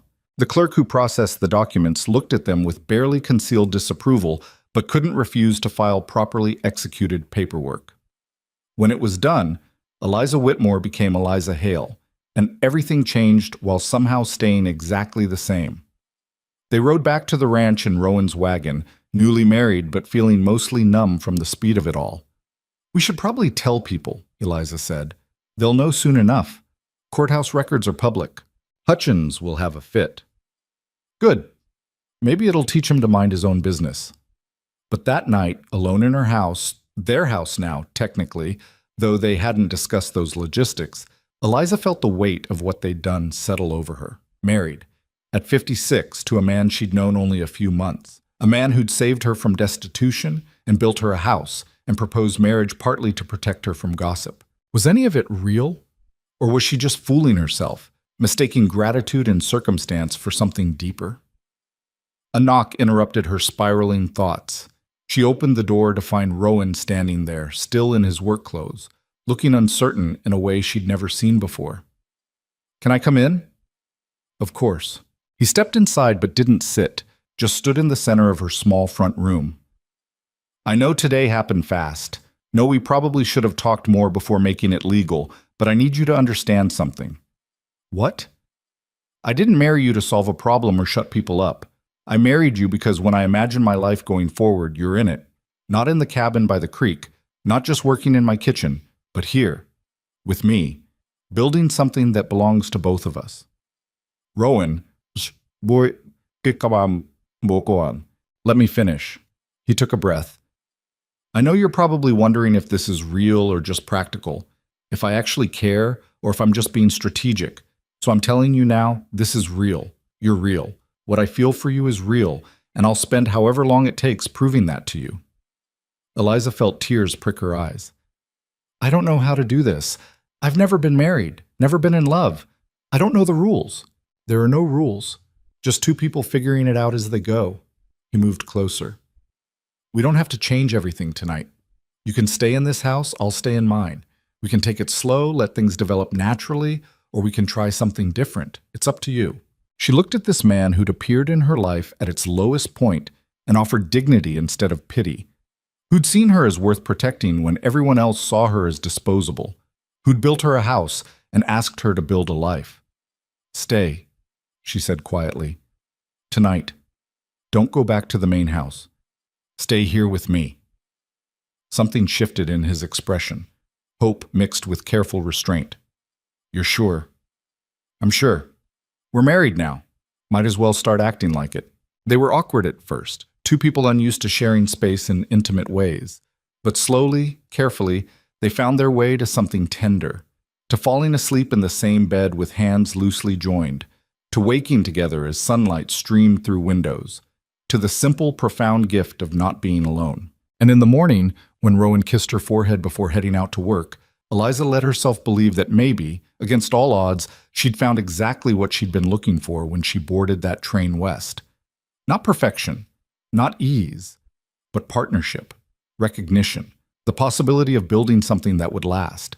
The morning after their wedding night, Eliza woke to find Rowan already gone, his side of the bed cool, boots missing from beside the door. For a moment, panic fluttered in her chest. Had he regretted it? Changed his mind in the clear light of day? Then she saw the note on the table, weighted down by a smooth river stone. Gone to check cattle. Coffee's on the stove. Take your time. The handwriting was the same careful script from their contract. She pressed her fingers to the paper, feeling foolish for the relief that washed through her. They were married now. He wasn't going to disappear just because morning came. She dressed and walked to the main house, finding everything as she'd left it. The routine of work helped settle her nerves, kneading bread dough, checking the pantry, planning meals, normal tasks that anchored her to something familiar while everything else shifted beneath her feet. Tom appeared mid-morning with an armload of wood for the stove. "Morning, Mrs. Hale," he said, and she nearly dropped the bowl she was holding. Mrs. Hale. Not Miss Whitmore. The name felt foreign, like clothes that didn't quite fit yet. "Morning, Tom." He stacked the wood with care, then turned to her with the earnest expression of someone working up courage. "I wanted to say, I think what you and Mr. Hale did was brave. Getting married despite what people say shows you don't let fear run your life. Or shows we're tired of fighting battles that shouldn't exist in the first place. Either way," he smiled, "you're good for him. He's different since you came. Less alone, I guess." After he left, Eliza stood at the window watching the hills. Different. Was she different too? She'd spent so many years being invisible, being convenient, being whatever role was required. Now she was a wife, a partner, someone whose presence actually mattered to another person. The weight of it was terrifying and exhilarating in equal measure. Rowan returned at noon, dusty and tired. He washed at the pump, then came inside to find her setting out lunch: cold beef, bread, pickled vegetables. "You didn't have to cook," he said. "I wanted to. Besides, it's what you're paying me for." He caught her wrist gently as she moved past. "You're my wife now, not just my housekeeper." "I can be both." "You can. But I need you to know the difference. When you're working, that's one thing. When we're together like this," he gestured at the table, the domestic scene. "This is different. This is us." She sat across from him, heart beating faster than the moment warranted. "I don't know how to be a wife, Rowan. I've spent my whole life being staff, taking orders, fulfilling needs, staying out of the way. I don't know how to be an equal. Then we'll figure it out together because I don't know how to be a husband either. Never thought I'd have one, to be honest. We're both making this up as we go." The admission helped. They ate in comfortable quiet, passing bread, refilling water. Small acts of domestic partnership that felt both strange and right. That afternoon, a wagon appeared on the road, fancy, pulled by matched horses that spoke of money. Eliza's stomach tightened when she recognized the driver. Gerald Hutchins, dressed in his town clothes, looking like he'd come on official business. Rowan saw him too. His expression went hard as stone. "Stay inside," he said to Eliza. "No. Whatever he has to say, I should hear it." They met Hutchins in the yard together, standing shoulder to shoulder. Hutchins climbed down from his wagon slowly, clearly enjoying the drama of his arrival. "Rowan, Miss Whitmore." He said her old name deliberately, ignoring the marriage. "I thought I should come tell you in person. I've filed a formal complaint with the Territorial Land Office. Fraud, misrepresentation, and violation of homestead statutes." "We're married now," Rowan said flatly. "Filed legal papers 3 days ago. Whatever complaint you had is irrelevant." Hutchins smiled, and it was ugly. "Marriage doesn't erase fraud. If the land transfer was fraudulent when it happened, your marriage doesn't make it legitimate. And I have testimony from multiple witnesses saying she moved into your cabin the very first night she arrived, that she's been living as your mistress for months before any legal marriage took place." "That's a lie," Eliza said, voice shaking with rage. "Is it? You deny living in the cabin by the creek? Cooking his meals, mending his clothes, spending evenings alone with him? Because I have people who'll swear to all of it." Rowan stepped forward, and something in his posture made Hutchins step back. "You're twisting facts to fit your narrative. She had a job. She had her own space. We did everything properly. The land office will determine what's proper. I expect they'll be investigating thoroughly. And when they find evidence of fraud, and they will, that house will revert to your ownership, which means she'll have nothing again, just like she deserves." The venom in his voice struck Eliza like a physical blow. This wasn't about propriety or law. This was personal hatred, pure and simple. "Why?" she asked. "Why do you hate me this much? I never did anything to you except fail to meet your standards on a train platform. You embarrassed me, made me look foolish for bringing you here. Then you latched onto Hale like the parasite you are, and now everyone sees you as some kind of success story. The poor woman who came west and landed on her feet, it's a lie. You're a manipulator who found a mark, and I'm going to prove it. Get off my land, Rowan said, voice deadly quiet. Now. Gladly. I've said what I came to say. Expect official correspondence soon, and Eliza. He turned to her with satisfaction in his eyes. You should start packing. You'll be leaving soon enough. He climbed back into his wagon and drove away, leaving poison in his wake. Eliza found she was shaking, not from fear now, but from rage so intense it felt like burning from the inside out. He's going to destroy everything. He's going to try. Rowan, if they decide the land transfer was fraudulent, then we fight it. We have documentation. We have the truth. That has to count for something. But his voice held less certainty than his words. They both knew that truth and documentation didn't always win against determination and money. That evening, Rowan went through his files, pulling out every paper related to the land transfer. The original deed, the contract between him and Eliza, the marriage certificate.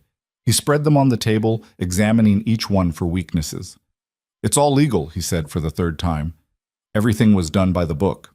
But Hutchins is right about one thing. I did move into the cabin immediately. We did spend time alone together before the marriage. He can twist that into something improper. Only if people choose to see it that way. They will. They already do. She sat across from him, exhaustion pulling at her. Maybe I should just give up the house. Sign it back to you. That would eliminate the fraud claim. No. The word came out sharp. That house is yours. You're not giving it up because Hutchins is throwing a tantrum. But if it saves you, it won't save anything. He'll just find another angle. This isn't about the house, Eliza. It's about tearing us down because we didn't follow the rules he thinks should govern everyone's lives. She knew he was right, but knowing didn't make the fear any less. That night, lying in bed with Rowan beside her, Eliza stared at the ceiling and let herself imagine the worst. Losing the house. Losing everything she'd built. Maybe even losing Rowan if the pressure became too much. Stop thinking so loud, Rowan murmured in the darkness. How do you know I'm thinking? I can feel it. Your whole body's tense.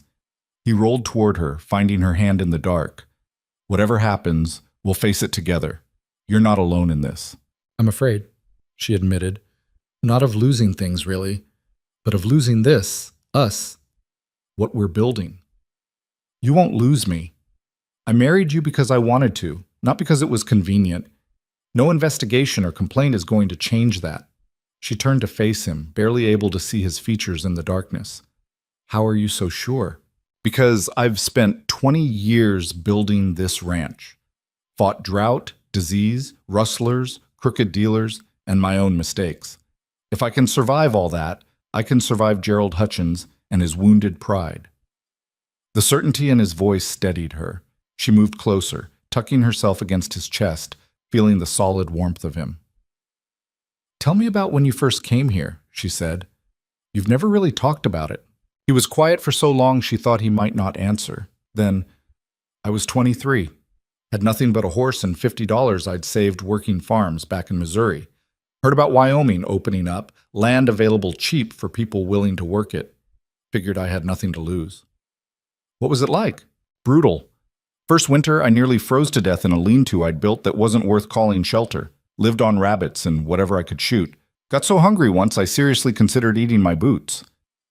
Despite everything, Eliza smiled. What stopped you? Figured I'd need them for walking if the horse died. Which nearly happened 3 times that first year. How did you survive? Stubbornness, mostly. And Caleb, the man I told you about, who let me sleep in his barn. He taught me everything. How to read the land, handle cattle, make smart deals instead of desperate ones. Took me 5 years to buy my first real parcel, another 10 to build it into something substantial. And you did it alone? Yeah, didn't have a choice. My father died when I was young, my mother later, no siblings. It was just me against the territory. She understood then what she represented to him. Not just a wife, but the end of being alone. Someone to share the burden and the triumph. Someone who saw him not as a wealthy landowner, though she was starting to suspect he was more successful than he'd let on, but as a person. I'm glad you're not alone anymore, she said. Me too. They fell asleep that way, wrapped around each other like they could physically hold their world together through sheer determination. Morning brought a visitor neither of them expected. A woman in her 40s, well-dressed, arriving in a wagon with a young girl beside her. Eliza was hanging laundry when they pulled up. "I'm looking for Eliza Hale," the woman called. "That's me." The woman climbed down, helping the girl after her. Up close, Eliza could see the quality of her clothes, the careful grooming that spoke of money and status. But her expression was uncertain, almost nervous. "I'm Margaret Henderson. My husband owns the ranch north of here. This is my daughter, Anne." Eliza wiped her hands on her apron, trying to place the name. Henderson, one of the families who'd threatened to stop doing business with Rowan over her presence. "What can I do for you, Mrs. Henderson?" Margaret glanced at her daughter, then back at Eliza. "I came to apologize, and to ask a favor, though I have no right to after how we've treated you." "I don't understand. My husband was one of the people supporting Gerald Hutchins' complaints, saying terrible things about you and Mr. Hale. I went along with it because that's what everyone was doing. It seemed easier than questioning it." She took a breath. "But last night, Anne asked me why it was wrong for a woman to work and own property, and I realized I couldn't give her an answer that made sense. Not a real one." The girl was watching Eliza with open curiosity, no judgment in her young face. "So I'm here to say I'm sorry for the gossip, for the assumptions, for adding to the pressure you've been under. It was wrong." Eliza felt tears prick her eyes unexpectedly. "Thank you. That means more than you know. The favor I wanted to ask," Margaret hesitated. "Anne wants to learn to sew properly. I've tried teaching her, but I'm not skilled enough. I heard you do beautiful work. Would you consider taking her as a student? I'd pay you, of course." It was the last thing Eliza had expected. She looked at the girl, maybe 12, with eager eyes and her mother's careful manners. "I'd be happy to teach her," Eliza said. "No payment necessary. I insist. Your time is valuable." They settled on terms. Anne would come twice a week for lessons. As Margaret prepared to leave, she turned back. "There are others like me. Women who went along with the gossip because it was easier than standing against it. But some of us are tired of being easy. We're tired of men like Hutchins deciding what's acceptable. If you need support, testimony, witnesses, anything, you let me know." After they left, Eliza stood in the yard feeling like the ground had shifted again. Not everyone was against them. Not everyone believed Hutchins' version of events. It was a small thing, but small things mattered. That afternoon, official papers arrived.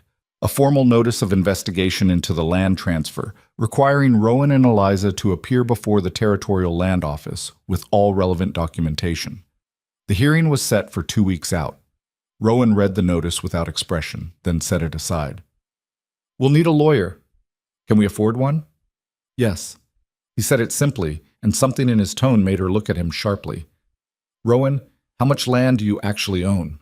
He met her eyes. "About 20,000 acres. Eliza felt the air leave her lungs.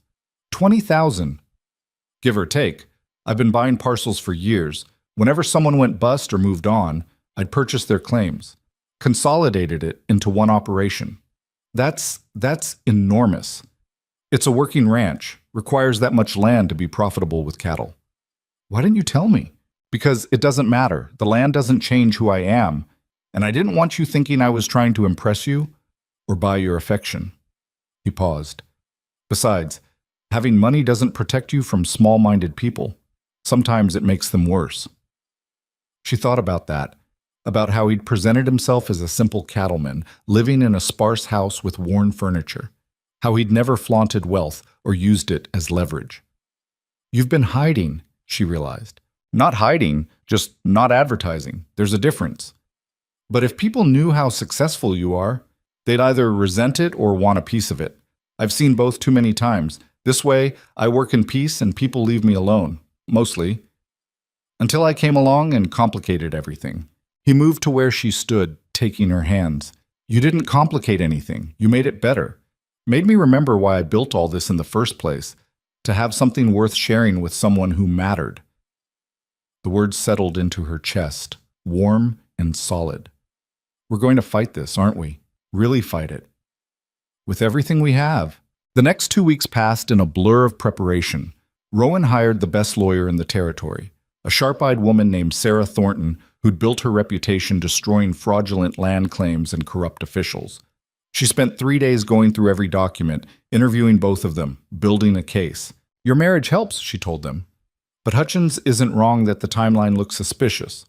Woman arrives, moves into a cabin on the property, house gets built, land gets transferred, then marriage happens. To an outsider, it reads like a calculated scheme. "It wasn't," Eliza said. "I believe you. But belief isn't evidence. We need to show clear separation between your employment and the land transfer.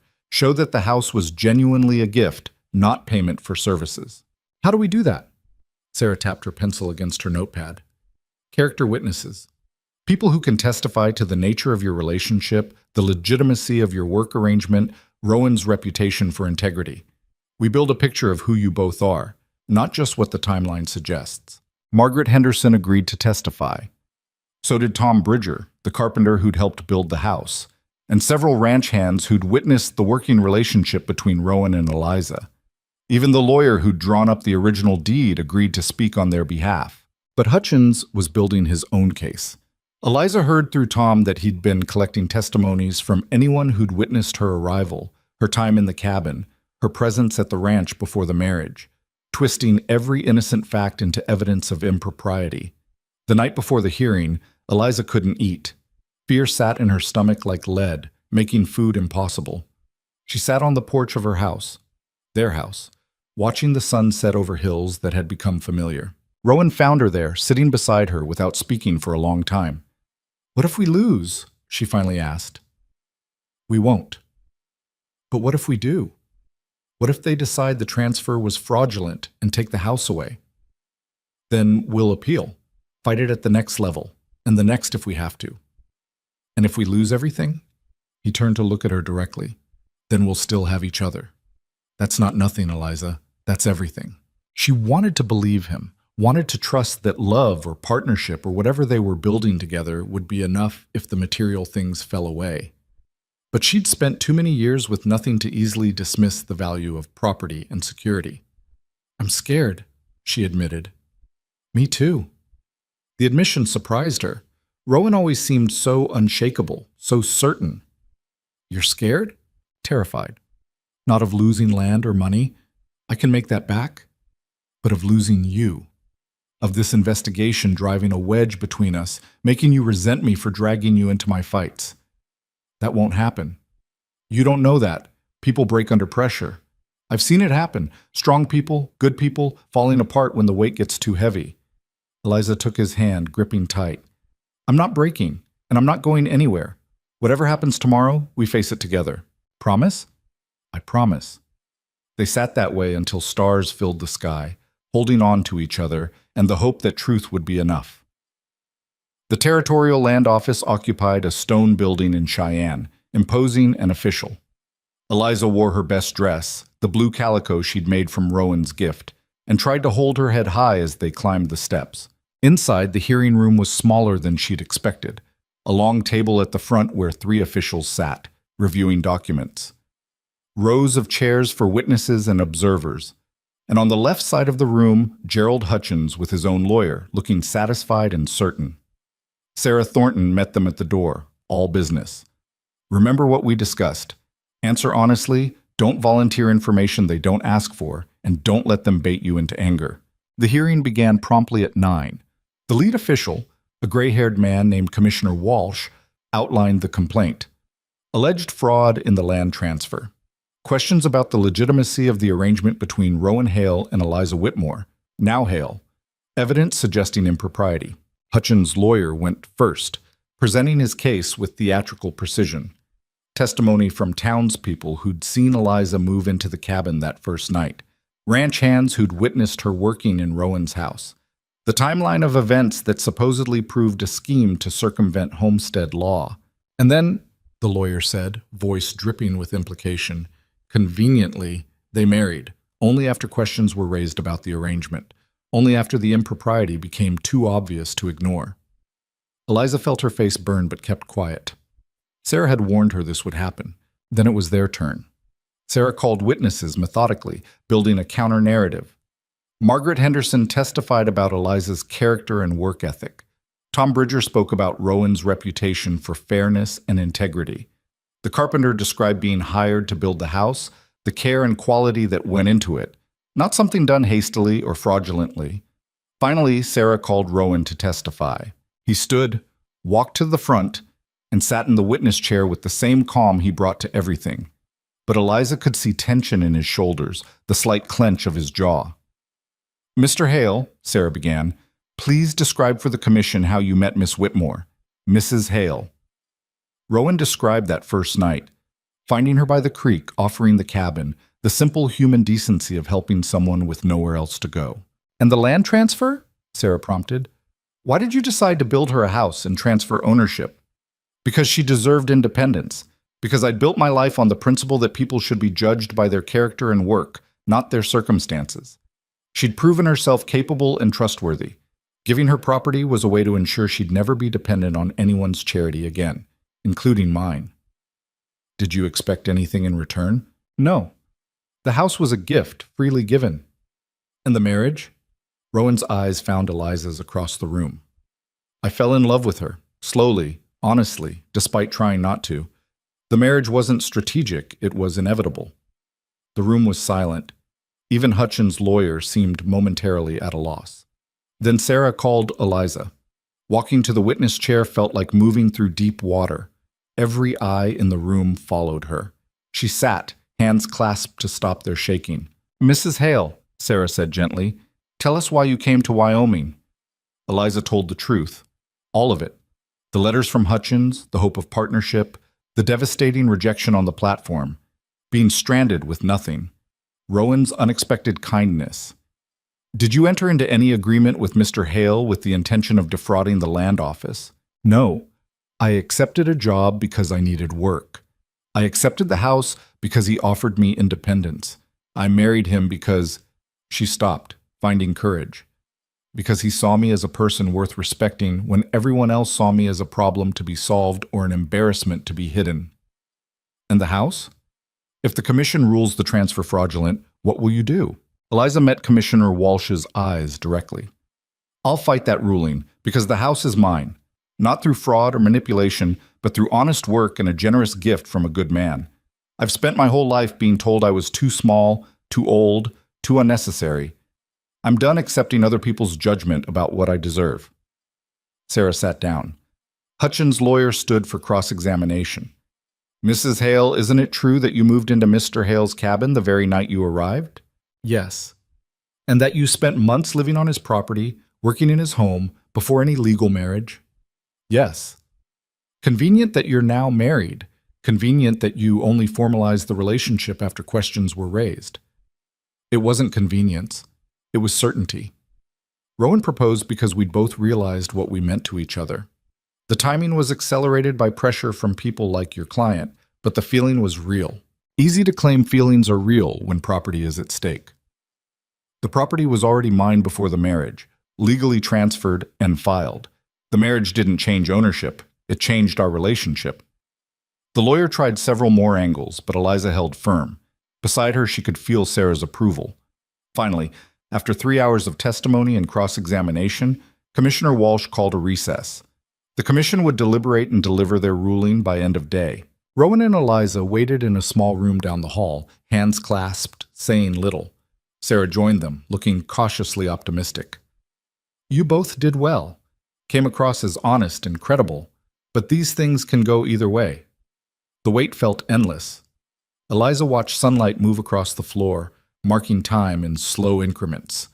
Her whole future balanced on the decision of 3 people who'd never met her before today.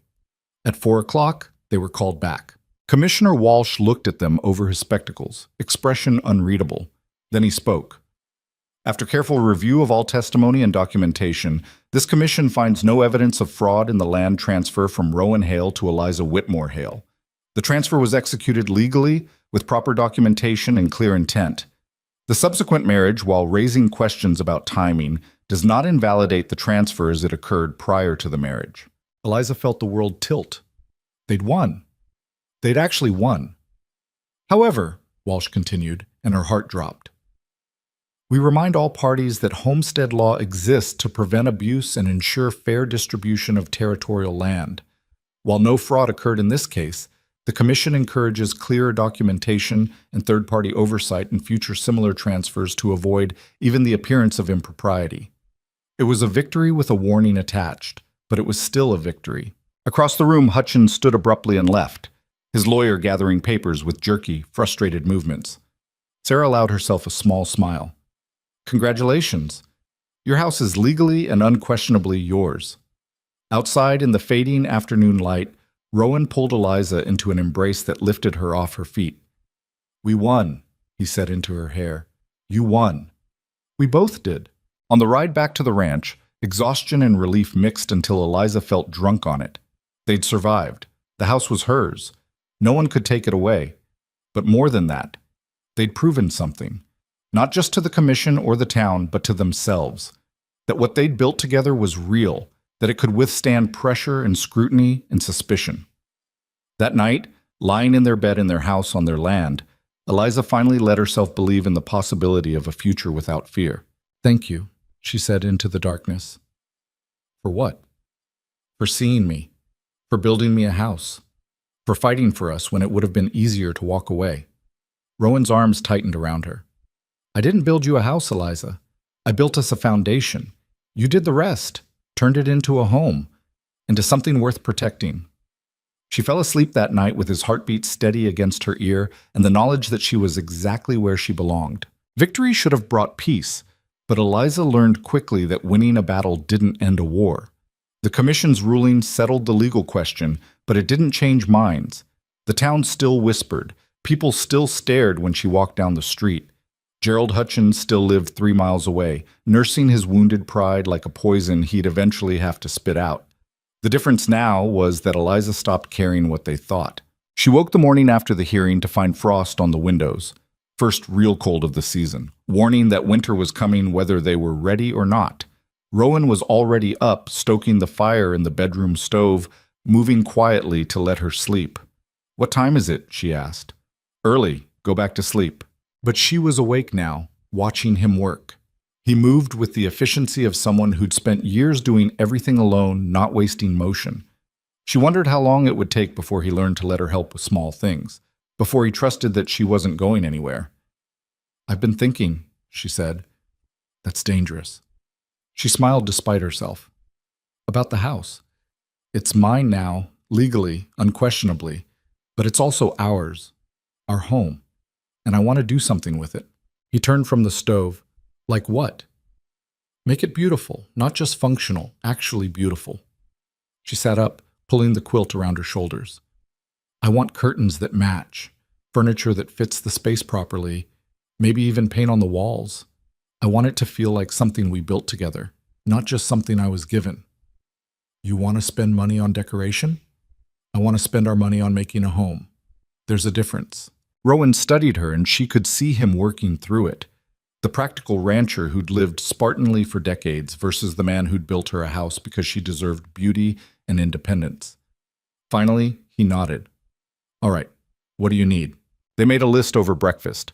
Fabric for curtains and cushions, paint, soft colors that would catch light and make the small rooms feel larger. A better table for the kitchen. Shelving for books neither of them owned yet but could imagine collecting. Small things that added up to transformation. This is going to cost more than you think, Rowan warned. Then I'll earn it. I've been thinking about that too. About what? About Ann Henderson. Margaret's paying me to teach her sewing. What if I taught others? Not just sewing, but practical skills, mending, basic tailoring, maybe even quilting. There are ranch wives out here who never learned proper needlework, and their families suffer for it. I could teach them, charge fair rates, build something of my own. She watched his face carefully, looking for resistance, for the assumption that her work was supplemental to his, that her earnings would be pocket money rather than real income. Instead, he smiled, a real one, reaching his eyes. You'd be good at that. You're patient, and you know your craft. When do you start? You think it's a good idea? I think you've been looking for a way to be more than someone's housekeeper since the day you arrived. This could be it. The support in his voice made her chest tight. It might fail. Might succeed. Won't know until you try. That afternoon, Eliza drafted a simple notice: sewing and mending lessons, reasonable rates, all skill levels welcome, and asked Tom to post it at the general store next time he went to town.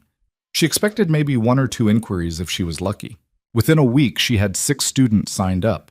Women from ranches around the territory, some young wives struggling with basic repairs, others older women who wanted to improve their skills.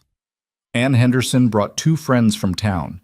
Even one of the ranch hands asked if she'd teach him to sew buttons. His mother had died young, and he'd never learned. The lessons happened in her house, students crowding around the kitchen table with fabric and thread.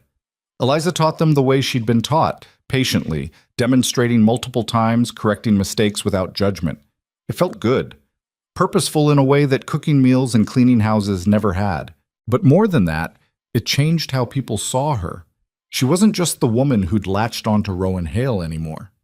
She was Miss Eliza, who could fix anything with a needle and thread, who charged fair prices and didn't gossip about her students, who made them feel capable rather than inadequate. Slowly, grudgingly, the town's opinion began to shift. Margaret Henderson became a regular visitor, bringing fabric scraps and news from town. One afternoon she arrived looking troubled, accepting tea but not drinking it. "I need to tell you something," she said finally. "About Gerald Hutchins." Eliza set down her own cup. "What about him?" "He's leaving, selling his ranch and moving back east. Says Wyoming doesn't suit him anymore." The news should have brought relief. Instead, Eliza felt nothing but tired sadness. "When?" "End of the month. He's already found a buyer, some outfit from Denver. They're taking the land and the cattle, everything." "Good riddance," Rowan said from the doorway. Neither woman had heard him come in. "Maybe," Margaret said carefully, "but I thought you should know, before he leaves, he's been talking, telling anyone who'll listen that he was right about you both all along, that you manipulated the commission, that the ruling was political rather than legal. He's trying to poison the well one last time." "Let him talk," Eliza said. "We know the truth. Anyone who matters knows the truth." "That's what I told my husband. But Walter said you should be prepared. Hutchins is bitter enough to do real damage if he can." After Margaret left, Rowan stood at the window, watching the hills. "I should talk to him. Clear the air before he leaves." "What good would that do?" "Maybe none. But I'm tired of letting him define how people see us. Tired of his version of events being the only one people hear." "Rowan, I'm not going to fight him. Just talk. Man to man. See if we can end this without more poison." Eliza wanted to argue, but she recognized the set of his shoulders. He'd already decided. He rode to Hutchins' ranch the next morning, alone despite Eliza's offer to come with him. She spent the day anxious, working through her nervousness by cleaning things that didn't need cleaning, rearranging furniture that was already perfectly placed. When Rowan returned just before sunset, she met him at the door. "How did it go?" He dismounted slowly, like the conversation had aged him. "About how you'd expect. He's convinced himself we're villains in his story. Nothing I said made a difference." "What did you say?" "That I was sorry things turned out the way they did. That I never meant to hurt his pride or his reputation. That I hoped he'd find peace wherever he ended up next."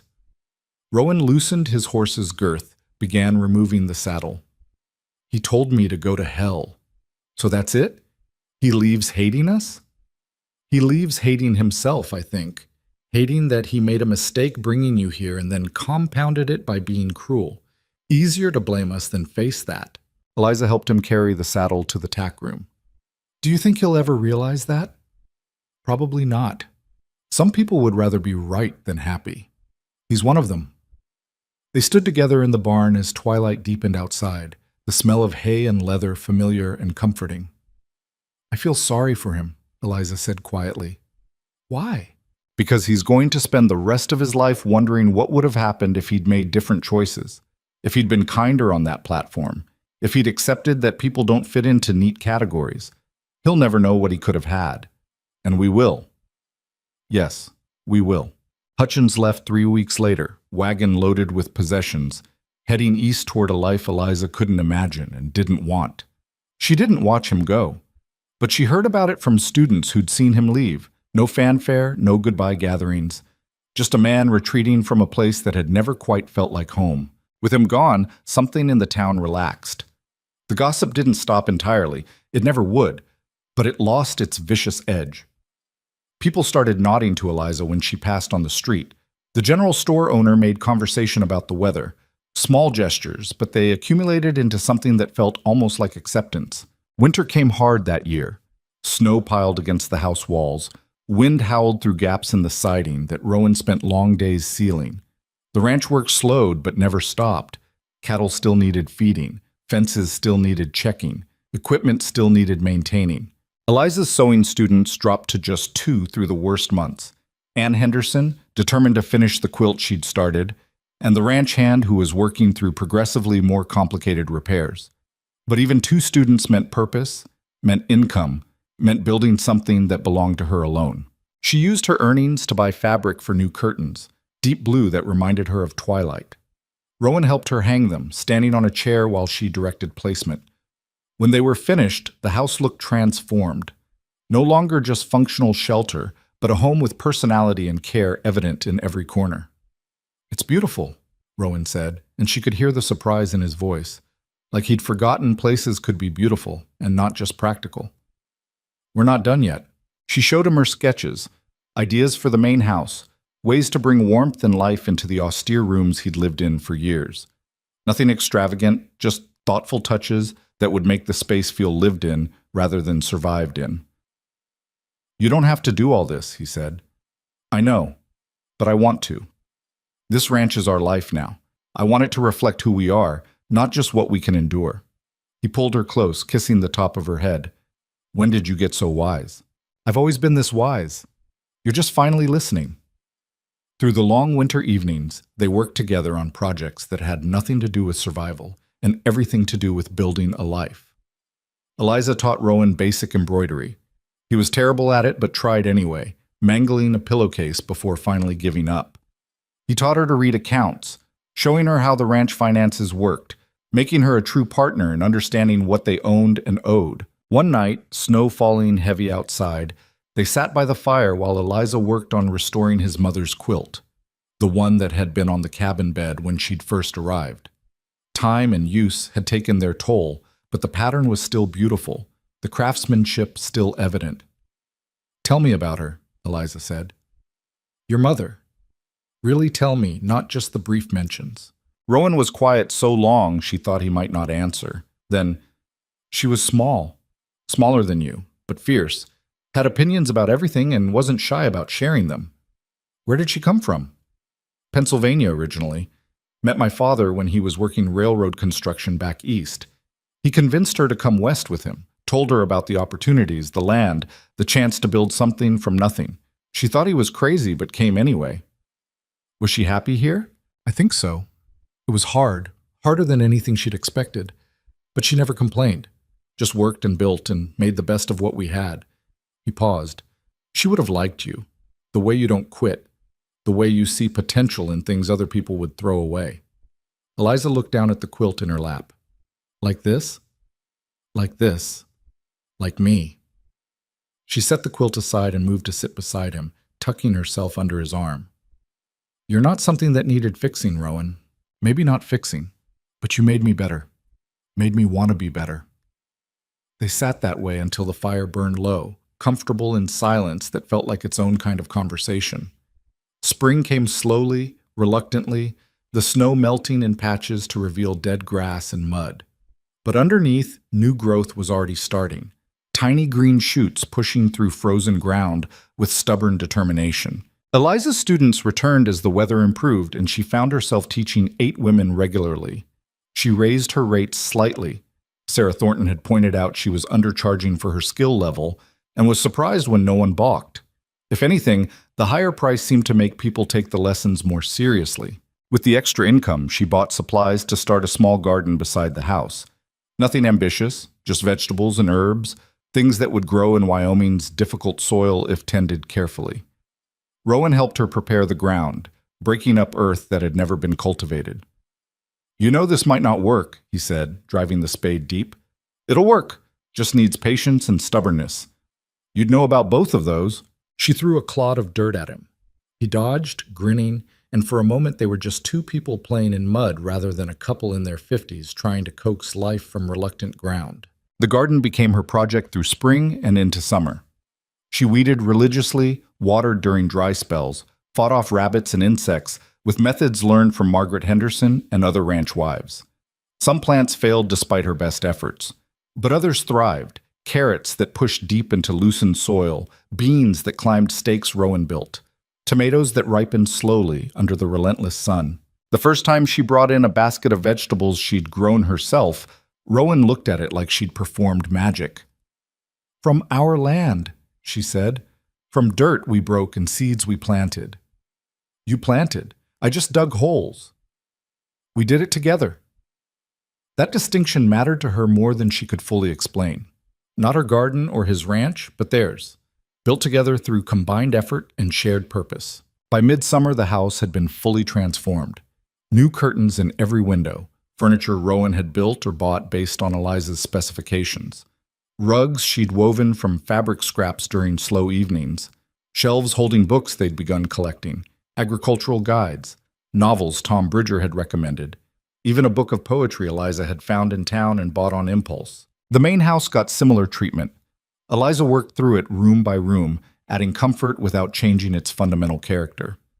Rowan remained involved in every decision, learning that having opinions about domestic space wasn't unmanly, just human. One evening, standing in the main house kitchen, now warm with copper pots and herb bundles and the smell of bread baking, Rowan pulled her close. "Thank you," he said. "For what?" "For making this feel like a home. I lived here 20 years and it never felt like this, like somewhere I wanted to be rather than just somewhere I slept between work. You made the home possible. I just decorated it. You did more than that. You made it matter." Ann Henderson finished her quilt in late summer, a wedding ring pattern in blues and greens that showed real skill for a 13-year-old. Eliza helped her bind the edges, showing her the final steps that would make it last for years. "I want to be like you when I grow up," Ann said, focused on her stitching. "Why's that?" "Because you're not afraid. My mother says you came here with nothing and built a whole life, that you didn't let people's opinions stop you from doing what you needed to do." Eliza felt tears prick her eyes unexpectedly. "I was terrified every step of the way. But you did it anyway. That's what bravery is, isn't it? Doing things even when you're scared?" Out of the mouths of children, Eliza thought. "Yes, I suppose it is." After Anne left with her finished quilt, Eliza sat at her kitchen table feeling the weight of that conversation. She'd never thought of herself as brave, just desperate, stubborn, unwilling to quit even when quitting would have been easier. But maybe that was what bravery looked like in real life. Not fearlessness, but choosing to move forward despite fear. Not certainty, but faith that the next step was worth taking even when you couldn't see where it led. Fall arrived with sudden cold frost warnings that sent everyone scrambling to harvest the last vegetables and prepare for winter. Eliza's garden yielded enough to can vegetables for winter and share with neighbors. Margaret Henderson, Tom Bridger, even the ranch hands who'd been skeptical of her when she first arrived. The act of giving away food she'd grown felt powerful in ways she hadn't anticipated. This was abundance.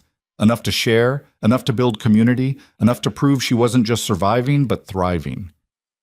One afternoon in October, a stranger rode up to the house, a woman in her 40s, well-dressed but travel-worn. She dismounted and approached where Eliza was working in the garden. "I'm looking for Eliza Hale," she said. "I heard she teaches sewing." "That's me. Are you interested in lessons?" "Not exactly. I'm Catherine Morris. I run a women's cooperative in Laramie. We sell handwork, teach skills, help women build independent income. I've heard about what you're doing here, teaching women practical skills, building community. I wondered if you'd be interested in partnering with us." Eliza stood, brushing dirt from her hands. "Partnering how?" "We could sell your students' work through our cooperative, give them access to markets they couldn't reach on their own. And you could teach workshops in Laramie, intensive courses for women who can't travel here regularly. We'd pay you and help promote your services." It was an opportunity Eliza had never imagined. Teaching had started as a way to earn extra income and fill her time. Now it was becoming something larger, a business, a reputation, a contribution that reached beyond this one ranch. "Can I think about it?" she asked. "Of course. Here's my card. We're always looking for skilled teachers who understand what it's like to build a life from nothing. That evening, Eliza showed Rowan the card, explained the offer. He listened carefully, asking practical questions about time commitment and financial arrangements. "What do you want to do?" he finally asked. "I want to say yes, but it would mean traveling to Laramie sometimes, being away from the ranch for days at a time." So? "So I'm your wife, your partner. I don't want to just decide things that affect both of us." He smiled. "Eliza, you're also your own person with your own work. If this is what you want, do it. I'll manage fine for a few days. Besides," he pulled her close, "I like that you're building something bigger than just us. Makes me proud." She wrote to Catherine Morris that night, accepting the partnership. Within a month, she'd taught her first workshop in Laramie. 15 women crammed into a rented hall, learning advanced quilting techniques. She came home exhausted and exhilarated, full of stories about the women she'd met and the work they were doing. Rowan listened to it all, asking questions, celebrating her success as genuinely as if it were his own. Winter arrived for the second time since Eliza had stepped off that train. But this winter felt different. The house was warm and beautiful. The pantry was stocked with vegetables she'd grown and meat Rowan had prepared. Her sewing business provided steady income and purpose. And every evening, she had a partner to share it all with. One night, snow falling heavy outside, they sat by the fire talking about nothing important. Tom Bridger's latest mishap with a stubborn horse, Margaret Henderson's upcoming trip to visit family back east, whether they should expand the garden next spring or focus on other improvements. "Do you ever think about what would have happened if I hadn't been at that platform?" Rowan asked suddenly. Eliza considered it. "Sometimes. I'd probably have ended up working in some boarding house in town, scraping by, invisible, exactly like I was in Philadelphia. Or maybe you'd have found another way, built something different. Maybe, but I wouldn't have found you. Is that important, finding me?" She turned to look at him directly. "It's everything, not because I needed rescuing, though I did, but because you saw me when I'd stopped seeing myself. You reminded me that I was more than just hands that did work, that I deserved space and property, and a life that was mine to choose. You did that yourself. We did it together. That's the point. I couldn't have built this alone, and you—" She paused, choosing words carefully. "You needed someone to build it with, to make all that land and success mean something beyond just accumulation." He was quiet for a long moment. Then, "I spent 20 years focused on survival, building the ranch, acquiring land, proving I could make it in country that breaks most people. But it was hollow. All that success and no one to share it with, no reason for it beyond just having it. And now? Now it matters. The house matters because you made it beautiful. The ranch matters because we're building something together. Even the hard days matter because I'm not facing them alone anymore." Eliza leaned her head against his shoulder. "I love you. I don't think I've said that directly yet, but I do. Not because you built me a house or gave me security, but because you're kind and stubborn and honest, because you make me want to be braver than I naturally am. I love you too. Have for a while now. Just took me time to recognize it." They sat that way until the fire burned low. Two people who'd found each other in the worst possible circumstances and built something lasting anyway. Spring came again, as it always did. The garden got planted earlier this time. Eliza confident now about what would grow and what wouldn't. Her teaching schedule expanded, monthly workshops in Laramie plus her regular students at home. The cooperative began selling quilts and embroidered items made by her students, creating income streams for women who'd never had independent money before. One afternoon, Margaret Henderson arrived with news that made Eliza sit down hard. "They want to name you Woman of the Year at the Territorial Fair for your work teaching and building the women's cooperative. There's a ceremony and everything." Eliza stared at her. "That's ridiculous." "It's not. You've helped dozens of women build skills and income. You've proven that a woman can own property and run a business and be respected for it. That matters, Eliza. It matters to all of us." The ceremony happened in late summer at the fair in Cheyenne. Eliza wore her best dress, not the blue calico anymore, but a new one she'd made specifically for the occasion, deep green with careful stitching that showed her skill. Rowan stood beside her, uncomfortable in town clothes, but proud enough to bear it. When they called her name, Eliza walked to the platform on shaking legs, accepted a certificate and a small purse of prize money, looked out at the crowd and saw faces she recognized, students, neighbors, even some people who'd been hostile when she first arrived. They were clapping. For her. For what she'd built. She kept her speech short, thanked the people who'd supported her, acknowledged that she'd arrived with nothing and been given the chance to build something, encouraged other women to take risks, to believe they were worth more than the limitations society placed on them. When she finished, the applause was genuine and sustained. She returned to her seat beside Rowan, hands shaking with adrenaline. "You did good," he murmured. "I'm terrified." "You should be. You just told a crowd full of women that they can do anything. Now they're going to believe you." She looked at him sharply, but he was smiling, proud and amused and absolutely certain. The ride home that evening was quiet, both of them exhausted from the day.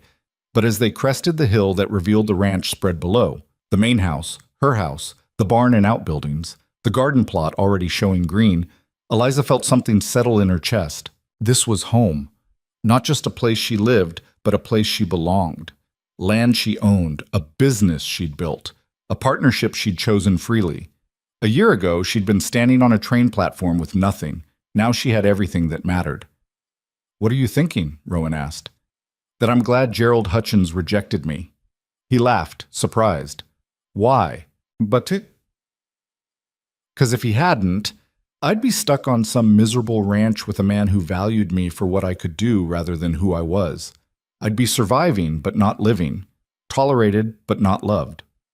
Instead I'm here, with you, building something that's actually ours. It's better than anything I imagined when I bought that train ticket west." They rode in silence until the house came close enough to see details. The curtains in the windows, the garden fence, the porch where they'd spent so many evenings talking through the day. "I want to build something else," Eliza said suddenly. "What?" "Another house. Not for us. We have ours. But for women who show up the way I did, stranded, desperate, with nowhere to go. I want to give them the same chance you gave me, a place to stay, time to figure things out, maybe even work if they want it. What do you think?" Rowan was quiet for so long she thought he'd refuse. Then, "I think it's the best idea you've had yet. When do we start?" They broke ground on the new building in early fall. Nothing fancy, just a solid structure with 4 small rooms, a shared kitchen, basic furniture. A place where women could land softly instead of crashing, where they could find their feet before deciding their next steps. Word spread quickly. By the time the building was finished in late winter, 3 women had already inquired about staying. One had been widowed and lost her farm to debt. Another had escaped a violent marriage. The third had simply arrived in Wyoming hoping for work and found none. Eliza welcomed them all, showed them their rooms, explained the house rules, offered work if they wanted it, helping with cooking, mending, garden work. Some stayed weeks. Others stayed months. One decided she liked ranch life and hired on with a neighboring outfit. Another learned enough sewing to start her own business in town. They came and went, these women who needed refuge. And each one left stronger than she'd arrived, carrying the knowledge that she was worth more than her worst moment. 2 years after Eliza had stepped off that train, rejected and terrified, she stood on the porch of the main house watching the sun set over land she co-owned with a man who loved her. The refuge house showed lamplight in its windows, currently sheltering 2 women finding their way forward. Her own house sat beautiful in the fading light, curtains she'd sewn, glowing warm. The garden lay dormant for winter but would return with spring. Rowan came up behind her, wrapping arms around her waist. "What are you thinking about?" "About how none of this was the plan. How I came here for one thing and found something completely different. Better or worse?" "Infinitely better. Scary and hard and uncertain sometimes. But better. Any regrets?" She thought about that honestly. The fear of those early days, the humiliation on the platform, the months of gossip and judgment, the constant worry that everything would be taken away. "No," she said finally, "no regrets. All of it, even the bad parts, led here. To this. To us." They stood together as darkness fell and stars emerged, the same stars that had witnessed her lowest moment now seeing her at her strongest. Eliza thought about the woman who'd arrived here with a carpet bag and nothing else. how small she'd felt, how certain she was finished. That woman would barely recognize who Eliza had become, would be amazed at the house, the business, the marriage, the life built from absolute nothing. But more than that, she'd be amazed at the strength, the courage to keep going when everything said to quit, the stubbornness to demand respect when it wasn't freely given, the wisdom to recognize real partnership when it appeared disguised as charity. "Thank you," Eliza said quietly. "For what?" "For building me a house when what I really needed was a foundation, for seeing me when I was invisible, for teaching me that I was worth fighting for." Rowan turned her to face him. "You taught yourself that.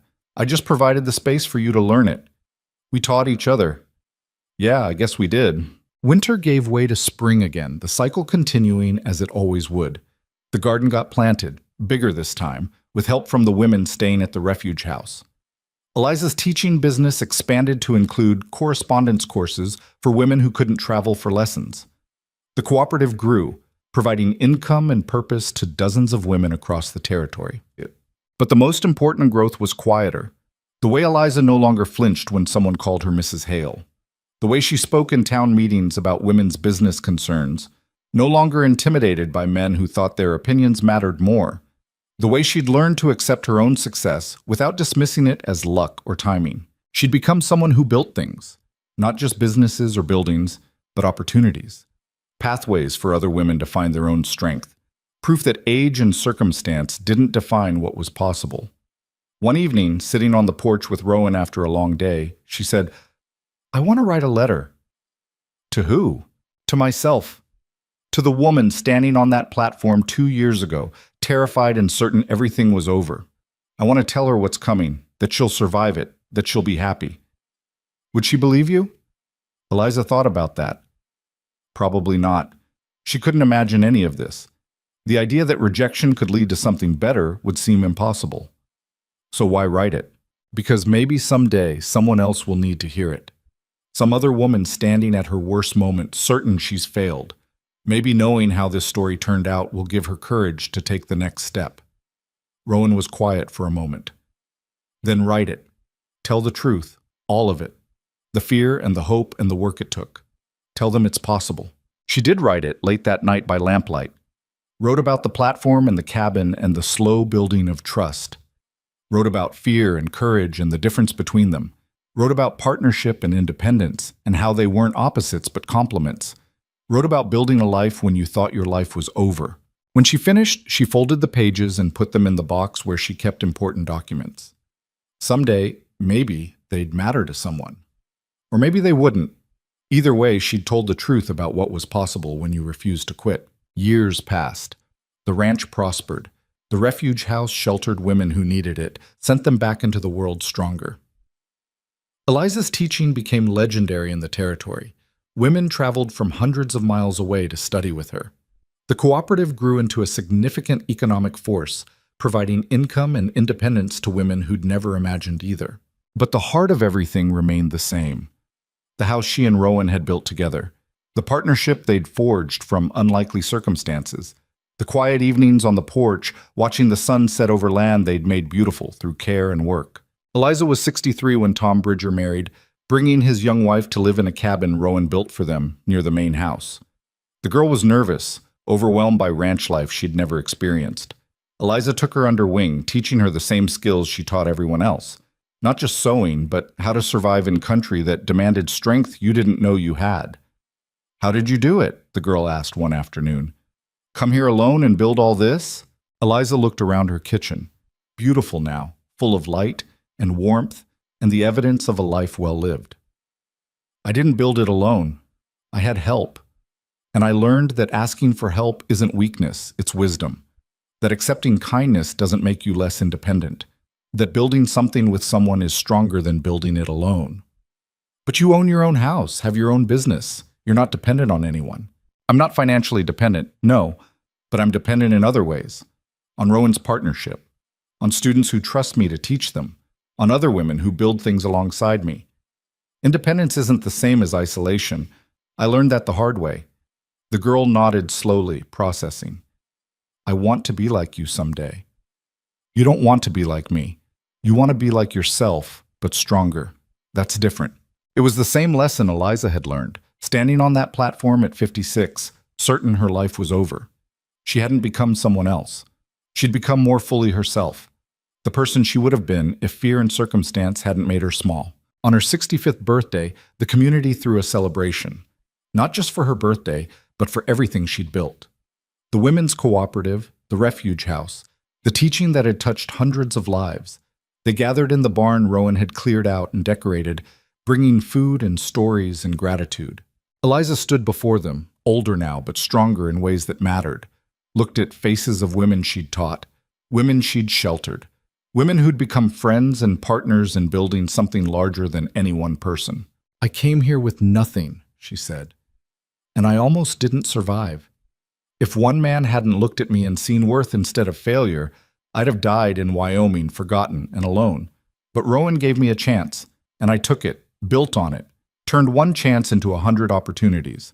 She paused, looking at Rowan standing in the back, older too, but still solid, still certain. The lesson isn't that you need someone to save you. The lesson is that sometimes accepting help is the bravest thing you can do. That building something with others is stronger than building it alone. That your worst moment doesn't have to define your whole story. The applause was loud and sustained. But what mattered more to Eliza was what came after. Women approaching with their own stories, their own moments of survival, their own proof that you could start over at any age and build something worth having. That night, lying beside Rowan in the house they'd made together, Eliza felt the profound peace of a life lived honestly. Not perfectly. There had been mistakes, failures, moments of doubt. But honestly, fully. With courage she'd had to learn and strength she'd had to build. "No regrets?" Rowan asked, the same question he'd asked years ago. "None that matter. You?" "Just one. That I didn't meet you sooner. Think of all the time we wasted being alone. We weren't ready sooner. We needed to become who we are before we could build this together." He pulled her close. "When did you get so wise?" "I've always been this wise. You're just finally listening." They fell asleep that way, two people who'd found each other in the worst possible circumstances and built something beautiful anyway. In the morning there would be work. There was always work. The ranch to run, students to teach, women to shelter, a life to maintain. But for now, there was just this.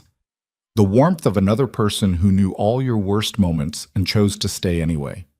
The certainty of a home that belonged to you completely. The knowledge that you'd survived everything that tried to break you and come through stronger.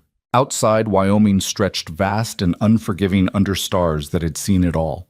The platform rejection, the desperate nights in the cabin, the building of houses and businesses and lives, the slow transformation from woman discarded to woman essential.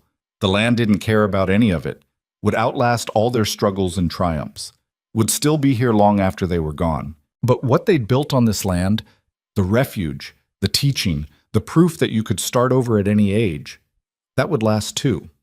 Not in the physical structures, though those mattered, but in the lives they'd touched, the women who'd learned they were worth fighting for, the partnerships they'd modeled, the courage they'd inspired. Eliza Whitmore had arrived in Wyoming certain her life was over at 56. Eliza Hale knew better now. Life didn't end when circumstances changed. It transformed, became something you couldn't have imagined when you were standing at your lowest point. All you had to do was survive long enough to see it, take the next step even when you couldn't see where it led, accept help when it was offered honestly, build something worth protecting and then protect it fiercely. The rest, the house, the business, the recognition, that was just evidence of the real work. The internal transformation from someone who'd been taught to be small into someone who knew her own worth and demanded others recognize it too. That was the story Eliza would tell if anyone asked. Not rags to riches or mail-order bride to successful businesswoman, but broken woman to whole person, invisible to essential, alone to partnered. It wasn't a fairy tale. There was no perfect ending because there was no ending at all, just continuing. More work, more challenges, more moments of doubt mixed with moments of joy. But it was hers, built from nothing with hands that had never stopped working, courage that had to be relearned daily, and love that had appeared when she'd stopped looking for it. In the harsh Wyoming frontier, where only the strong endured, Eliza had proven something more important than strength. She'd proven that resilience could be learned, that worth could be claimed, that a life could be rebuilt at any age if you were stubborn enough to try, and that ultimately was all any of them could do. Keep trying, keep building, keep choosing courage over fear, partnership over isolation, hope over despair. The morning would come, the work would continue, but tonight, wrapped in the warmth of a life well lived and a love well earned, Eliza let herself rest. She'd earned it.